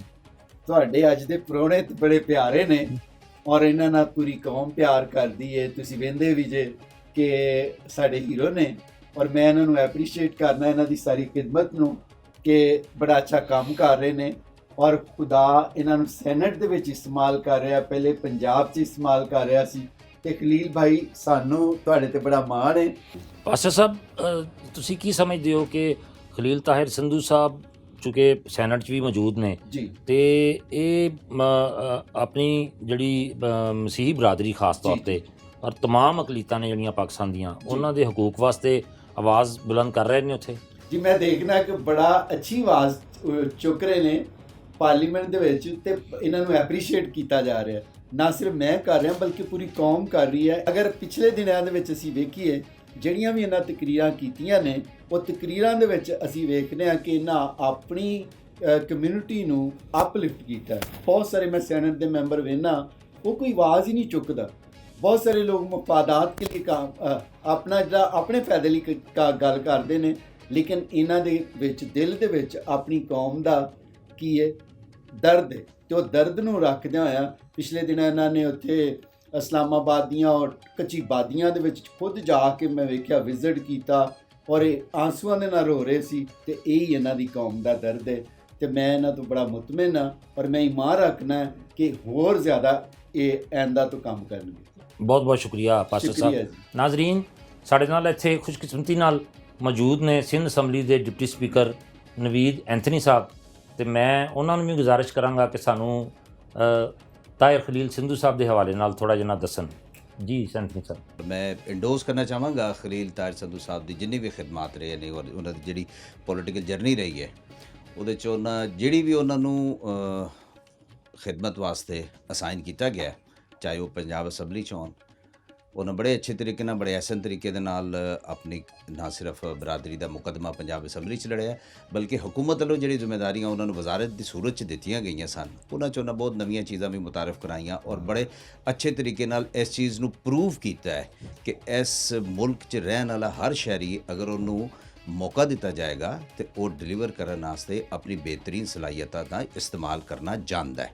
ਔਰ ਇਸ ਵਕਤ ਉਹ ਸੈਨੇਟ ਜਿਹੜਾ ਇਸ ਰਿਆਸਤ ਦਾ ਸਭ ਤੋਂ ਸੁਪਰੀਮ ਹਾਊਸ ਹੈ, ਉਹਦੇ ਵਿੱਚ ਇੱਕ ਬੜੀ ਤਵਾਨਾ ਆਵਾਜ਼ ਨੇ ਨਾ ਸਿਰਫ ਇਸ ਮੁਲਕ 'ਚ ਵਸਣ ਵਾਲੀਆਂ ਫੇਥ ਬੇਸ ਕਮਿਊਨਿਟੀਜ਼ ਦੀ, ਬਲਕਿ ਉਹਨਾਂ ਵਨਰੇਬਲ ਕਮਿਊਨਿਟੀਜ਼ ਵਾਸਤੇ ਵੀ ਇਹ ਇੱਕ ਬੜੀ ਉਮੀਦ ਹੈ ਕਿ ਜਦੋਂ ਇਹ ਸੈਨੇਟ ਵਿੱਚ ਗੁਫ਼ਤਗੂ ਕਰ ਰਹੇ ਹੁੰਦੇ ਨੇ ਤੇ ਇਹ ਬੜੇ ਅੱਛੇ ਤਰੀਕੇ ਦੇ ਨਾਲ, ਚੂँकि ਪ੍ਰੈਕਟਿਸਿੰਗ ਲਾਇਰ ਵੀ ਨੇ, ਕਾਨੂੰਨੀ ਮਾਮਲਾਤ ਨੂੰ ਬੜਾ ਅੱਛਾ ਸਮਝਦੇ ਨੇ ਤੇ ਉਸ ਲੈਜਿਸਲੇਟਿਵ ਹਾਊਸ ਦੇ ਵਿੱਚ ਕਾਨੂੰਨੀ ਅੰਦਾਜ਼ ਦੇ ਨਾਲ ਉਹਨਾਂ ਮੁਕੱਦਮਾਤ ਨੂੰ ਬੜੇ ਅੱਛੇ ਤਰੀਕੇ ਨਾਲ ਪੇਸ਼ ਕਰਦੇ ਨੇ। ਤੇ ਅਸੀਂ ਇਹਨਾਂ ਨੂੰ ਕਾਫੀ ਦੇਰ ਤੋਂ ਦੇਖ ਰਹੇ ਹਾਂ, ਇਹਨਾਂ ਦੀ ਸਾਰੀ ਖਿਦਮਾਤ ਨੂੰ, ਇਹਨਾਂ ਦੀ ਪਾਰਲੀਮਾਨੀ ਜਿਹੜੀ ਜ਼ਿੰਦਗੀ ਰਹੀ ਹੈ ਉਹਦੇ ਵਿੱਚ ਮੈਂ ਸਮਝਣਾ ਕਿ ਨਵੇਂ ਜਿਹੜੇ ਆਉਣ ਵਾਲੇ ਪਾਰਲੀਮੈਂਟੇਰੀਅਨਸ ਨੇ ਉਹਨਾਂ ਵਾਸਤੇ ਇੱਕ ਬੜਾ ਅੱਛਾ ਰੋਲ ਮਾਡਲ ਵੀ ਨੇ ਕਿ ਕਿੱਥੋਂ ਜਰਨੀ ਦਾ ਸਟਾਰਟ ਕੀਤਾ ਔਰ ਅੱਜ ਹਾਈਐਸਟ ਫੋਰਮ ਦੇ ਵਿੱਚ ਨੇ। ਤੇ ਮੇਰੀ ਦੁਆ ਹੈ ਕਿ ਖੁਦਾ ਇਹਨਾਂ ਨੂੰ ਹੋਰ ਇਸ ਤੋਂ ਜ਼ਿਆਦਾ ਪਾਕਿਸਤਾਨ ਦੀ ਖਿਦਮਤ ਵਾਸਤੇ ਇਸਤੇਮਾਲ ਕਰੇ। ਬਹੁਤ ਸ਼ੁਕਰੀਆ ਜੀ, ਬਹੁਤ ਸ਼ੁਕਰੀਆ, ਮਿਹਰਬਾਨੀ। ਨਾਜ਼ਰੀਨ, ਇੱਥੇ ਪੰਜਾਬ ਅਸੈਂਬਲੀ ਦੇ ਰੁਕਨ ਵਸੀਮ ਅੰਜਮ ਸੰਧੂ ਸਾਹਿਬ ਵੀ ਤਸ਼ਰੀਫ ਰੱਖਦੇ ਨੇ ਤੇ ਮੈਂ ਉਹਨਾਂ ਨੂੰ ਵੀ ਗੁਜ਼ਾਰਿਸ਼ ਕਰਾਂਗਾ ਕਿ ਥੋੜ੍ਹਾ ਜਿਹਾ ਸਾਨੂੰ ਸੰਧੂ ਸਾਹਿਬ, ਦੂਸਰੇ ਸੰਧੂ ਸਾਹਿਬ ਜਿਹੜੇ ਨੇ ਖਲੀਲ ਤਾਹਿਰ ਸੰਧੂ ਸਾਹਿਬ, ਉਹਨਾਂ ਦੇ ਬਾਰੇ 'ਚ ਕੁਝ ਦੱਸੋ ਸਾਨੂੰ। ਮੈਂ ਇਹਨਾਂ ਲਈ ਦਿਲ ਤੋਂ ਸ਼ੁਕਰਗੁਜ਼ਾਰ ਵੀ ਹਾਂ ਖੁਦਾ ਦਾ ਕਿ ਖੁਦਾ ਇਹਨਾਂ ਨੂੰ ਐਸਾ ਮੌਕਾ ਫਰਾਹਮ ਕੀਤਾ ਹੈ ਕਿ ਕੌਮ ਦੀ ਖਿਦਮਤ ਜ਼ਿਆਦਾ ਤੋਂ ਜ਼ਿਆਦਾ ਕਰਨ ਔਰ ਮਜ਼ੀਦ ਇਹ ਜਜ਼ਬਾ ਰੱਖਦੇ ਨੇ ਆਪਣੀ ਕੌਮ ਦੀ ਗੱਲ ਕਰਨ ਦਾ ਔਰ ਹਰ ਫਲੋਰ ਤੇ ਬਿਲਕੁਲ ਇਮਾਨਦਾਰੀ ਨਾਲ ਜਿਸ ਤਰ੍ਹਾਂ ਇਹਨਾਂ ਨੂੰ ਗੱਲ ਕਰਨੀ ਚਾਹੀਦੀ ਉਸ ਤੋਂ ਵੱਧ ਕੇ ਗੱਲ ਕਰਦੇ ਨੇ। ਥੈਂਕ ਯੂ, ਬਹੁਤ ਸ਼ੁਕਰੀਆ ਜੀ। ਪੰਜਾਬ ਅਸੈਂਬਲੀ ਦੇ ਇੱਕ ਹੋਰ ਰੁਕਨ ਬਾਬਾ ਫੈਲਬੂਸ ਸਾਹਿਬ ਵੀ ਇੱਥੇ ਮੌਜੂਦ ਨੇ ਤੇ ਅਸੀਂ ਮੌਕੇ ਤੋਂ ਫਾਇਦਾ ਉਠਾਉਂਦੇ ਹਾਂ ਉਹਨਾਂ ਨੂੰ ਵੀ ਦਰਖਾਸਤ ਕਰਾਂਗੇ ਕਿ ਸਾਨੂੰ ਜ਼ਰਾ ਤਾਹਿਰ ਖਲੀਲ ਸੰਧੂ ਸਾਹਿਬ ਦੇ ਬਾਰੇ 'ਚ ਕੁਝ ਦੱਸਣ। ਜੀ, ਸਾਡੇ ਲਈ ਇਹ ਬੜੀ ਖੁਸ਼ੀ ਦੀ ਗੱਲ ਹੈ ਕਿ ਜਨਾਬ ਸੈਨੇਟਰ ਤਾਹਿਰ ਖਲੀਲ ਸੰਧੂ ਸਾਹਿਬ ਸਾਡੇ ਵੱਡੇ ਭਾਈ ਨੇ ਤੇ ਸਾਡੇ ਲਈ ਬੜੀ ਮਾਣ ਦੀ ਗੱਲ ਹੈ ਕਿ ਜਿਸ ਤਰ੍ਹਾਂ ਖੁਦਾ ਨੇ ਉਹਨਾਂ ਨੂੰ ਸਿਆਸਤ ਦੇ ਵਿੱਚ ਪੰਜਾਬ ਦੇ ਵਿੱਚ ਇਸਤੇਮਾਲ ਕੀਤਾ, ਇਹ ਸਾਡੇ ਲਈ ਫਖਰ ਦੀ ਗੱਲ ਹੈ ਕਿ ਉਹ ਪੰਜਾਬ ਦੇ ਵਿੱਚ ਮਿਨਿਸਟਰ ਰਹੇ ਮਹਿਕਮਾ ਸਿਹਤ ਦੇ, ਉਸ ਤੋਂ ਬਾਅਦ ਉਹਨਾਂ ਦੇ ਹੋਰ ਵੀ ਕਈ ਵਜ਼ਾਰਤਾਂ ਰਹੀਆਂ, ਉਹ ਚੀਫ ਵੈਬ ਰਹੇ ਪੰਜਾਬ ਅਸੈਂਬਲੀ ਦੇ, ਉਸ ਤੋਂ ਬਾਅਦ ਉਹ ਪਾਰਲੀਮਾਨੀ ਲੀਡਰ ਯਾਨੀ ਕਿ ਸਾਡੀ ਜਮਾਤ ਦੇ ਡਿਪਟੀ ਪਾਰਲੀਮਾਨੀ ਲੀਡਰ ਰਹੇ। ਤੇ ਇਹ ਸਾਰੀ ਜਿਹੜੀ ਇੱਜ਼ਤ ਹੈ ਖੁਦਾ ਨੇ ਤੇ ਸਾਡੀ ਕਿਆਦਤ ਉਹਨਾਂ ਨੂੰ ਦਿੱਤੀ, ਇਹ ਸਾਡੀ ਮਸੀਹ ਕੌਮ ਵਾਸਤੇ ਬੜੀ ਫਖਰ ਦੀ ਗੱਲ ਹੈ। ਸਾਡੀ ਦੁਆ ਹੈ ਆਪਣੇ ਭਰਾ ਵਾਸਤੇ ਕਿ ਖੁਦਾ ਇਸ ਤੋਂ ਵੀ ਜ਼ਿਆਦਾ ਕਸਰਤ ਨਾਲ ਉਹਨਾਂ ਨੂੰ ਆਪਣੇ ਲੋਕਾਂ ਵਾਸਤੇ ਇਸਤੇਮਾਲ ਕਰੇ। ਨਾਜ਼ਰੀਨ, ਪਾਸਟਰ ਸਾਹਿਬ ਨੇ ਇੱਥੇ ਅਰਕਾਨੇ ਪੰਜਾਬ ਅਸੈਂਬਲੀ ਦਾ ਇੱਕ ਗੁਲਦਸਤਾ ਜਿਹਾ ਬਣਾ ਕੇ ਸਾਡੇ ਵਾਸਤੇ ਰੱਖਿਆ ਸੀ ਤੇ ਅਸੀਂ ਸਾਰਿਆਂ ਨਾਲ ਥੋੜ੍ਹੀ ਥੋੜ੍ਹੀ ਗੁਫ਼ਤਗੂ ਕੀਤੀ ਹੈ ਤੇ ਸ਼ਕੀਲਾ ਆਰਥਰ ਸਾਹਿਬਾ ਵੀ ਇੱਥੇ ਮੌਜੂਦ ਨੇ, ਰੁਕਨੇ ਪੰਜਾਬ ਅਸੈਂਬਲੀ ਨੇ ਔਰ ਖਵਾਤੀਨ ਔਰ ਆਪਣੀ ਮਸੀਹੀ ਬਰਾਦਰੀ ਵਾਸਤੇ ਬੜਾ ਕੰਮ ਕਰ ਰਹੀਆਂ ਨੇ ਤੇ ਅਸੀਂ ਚਾਹਾਂਗੇ ਕਿ ਇਹਨਾਂ ਕੋਲੋਂ ਵੀ ਥੋੜ੍ਹਾ ਜਿਹਾ ਖਲੀਲ ਤਾਹਿਰ ਸੰਧੂ ਸਾਹਿਬ ਦੇ ਬਾਰੇ 'ਚ ਪੁੱਛੀਏ। ਜੀ ਸ਼ਕੀਲਾ ਸਾਹਿਬਾ, ਥੋੜ੍ਹਾ ਜਿਹਾ ਸਾਨੂੰ ਦੱਸੋ। ਜੀ, ਬਹੁਤ ਸ਼ੁਕਰੀਆ। ਤੇ ਇਹਨਾਂ ਵਿੱਚ ਜਿਹੜੀ ਸਭ ਤੋਂ ਵੱਡੀ ਖੂਬੀ ਹੈ, ਜਿਵੇਂ ਕਿ ਮੇਰੇ ਭਾਈਆਂ ਨੇ ਦੱਸਿਆ, ਇਹਨਾਂ ਦਾ ਸਿਆਸੀ ਕੱਦ-ਕਾਠ ਵੀ ਦੱਸਿਆ, ਲੇਕਿਨ ਜਿਹੜੀ ਸਾਰਿਆਂ ਨਾਲੋਂ ਖੂਬਸੂਰਤ ਗੱਲ ਹੋਵੇ ਇੱਕ ਭੈਣ ਹੁੰਦੇ ਅਸੀਂ ਜਿਹੜਾ ਵੇਖਦੇ ਹਾਂ ਮਸੀਹੀ ਕੌਮਾਂ ਸੇ ਬੜੇ ਹੀ ਜ਼ਿਆਦਾ ਜਜ਼ਬਾਤੀ ਨੇ ਤੇ ਜਜ਼ਬਾਤ ਜਿਹੜੇ ਨੇ ਇਹ ਇੱਕ ਜ਼ਿੰਦਗੀ ਦਾ ਨਿਸ਼ਾਨ ਨੇ ਔਰ ਆਪਣੇ ਮਸੀਹ ਕੌਮਾਂ ਸੇ ਬੜਾ ਹੀ ਜ਼ਿੰਦਾ ਦਿਲ ਨੇ। ਅਕਸਰ ਮਸੀਹ ਗੱਲ ਕਰਦਿਆਂ ਆ ਉਹ ਉਹਨਾਂ ਦੀਆਂ ਅੱਖਾਂ ਜਿਹੜੀਆਂ ਨੇ ਨਮ ਹੋ ਜਾਂਦੀਆਂ ਨੇ ਤੇ ਯਕੀਨ ਜਾਣੋ ਖੁਦਾ ਨੇ ਇੱਕ ਜਿਹੜੀ ਸਾਨੂੰ ਅੱਖ ਦਿੱਤੀ, ਅਸੀਂ ਵਿੱਚ ਉਹਨਾਂ ਵਿੱਚ ਵੇਖਦੇ ਹਾਂ ਕਿ ਉਹ ਮਸੀਹ ਕੌਮ ਦਾ ਦਰਦ ਰੱਖਦੇ ਨੇ, ਸਾਡੀ ਕੌਮ ਦਾ ਅਸਾਸਾ ਨੇ, ਅਸੀਂ ਉਹਨਾਂ ਨੂੰ ਪਿਆਰ ਕਰਨੇ, ਉਹਨਾਂ ਸੇ ਦੁਆ ਗੋ ਵੀ ਹਾਂ ਕਿ ਆਪਣੀ ਕੌਮਾਂ ਸੇ ਖੁਦਾ ਉਹਨਾਂ ਨੂੰ ਆਪਣੇ ਜਲਾਲ ਵਾਸਤੇ ਆਪਣੀ ਕੌਮਾਂ ਸੇ ਭਰਪੂਰ ਖਰਚ ਤੇ ਇਸਤੇਮਾਲ ਕਰੇ। ਬਹੁਤ ਸ਼ੁਕਰੀਆ। ਬਹੁਤ ਸ਼ੁਕਰੀਆ ਜੀ, ਬਹੁਤ ਸ਼ੁਕਰੀਆ। ਨਾਜ਼ਰੀਨ, ਇੱਥੇ ਇੱਕ ਹੋਰ ਸਾਡੇ ਪੰਜਾਬ ਦੇ ਮੈਂਬਰ ਅਸੈਂਬਲੀ ਮੌਜੂਦ ਨੇ ਅਮਾਨਵਲ ਸਾਹਿਬ, ਤੇ ਮੈਂ ਉਹਨਾਂ ਨੂੰ ਵੀ ਦਰਖਾਸਤ ਕਰਾਂਗਾ ਕਿ ਥੋੜ੍ਹਾ ਜਿੰਨਾ ਸਾਡੇ ਅੱਜ ਦੇ ਪ੍ਰਾਹੁਣੇ ਦੇ ਹਵਾਲੇ ਨਾਲ ਗੁਫ਼ਤਗੂ ਫਰਮਾਓ। ਜਿੱਥੋਂ ਤੱਕ ਇਹਨਾਂ ਦੀ ਖਿਦਮਾਤ ਦਾ ਤਾਲੁਕ ਹੈ, ਇਹਨਾਂ ਬੜੀ ਦਿਲਜਮਈ ਦੇ ਨਾਲ, ਬੜੀ ਇਮਾਨਦਾਰੀ ਦੇ ਨਾਲ, ਵਫਾਦਾਰੀ ਦੇ ਨਾਲ ਆਪਣੀ ਕੌਮ ਦੀ, ਮਸੀਹ ਕੌਮ ਦੀ, ਬਲਕਿ ਪਾਕਿਸਤਾਨੀ ਕੌਮ ਦੀ ਖਿਦਮਤ ਕੀਤੀ। ਤੇ ਮੈਂ ਸਮਝਦਾ ਕਿ ਸਿਰਫ ਮਸੀਹਾਂ ਦੇ ਨਹੀਂ ਬਲਕਿ ਮੁਲਕ ਪਾਕਿਸਤਾਨ ਦੇ ਸਾਥ ਸਾਥ ਸਰਮਾਇਆ ਨੇ ਤੇ ਇਹਨਾਂ ਦੀ ਜਦੋਜਹਿਦ ਨੂੰ ਸਾਰੀ ਕਮਿਊਨਿਟੀ ਜਾਣਦੀ ਹੈ। ਬਹੁਤ ਸ਼ੁਕਰੀਆ ਜੀ ਅਮਾਨਵਲ ਸਾਹਿਬ, ਬਹੁਤ ਸ਼ੁਕਰੀਆ।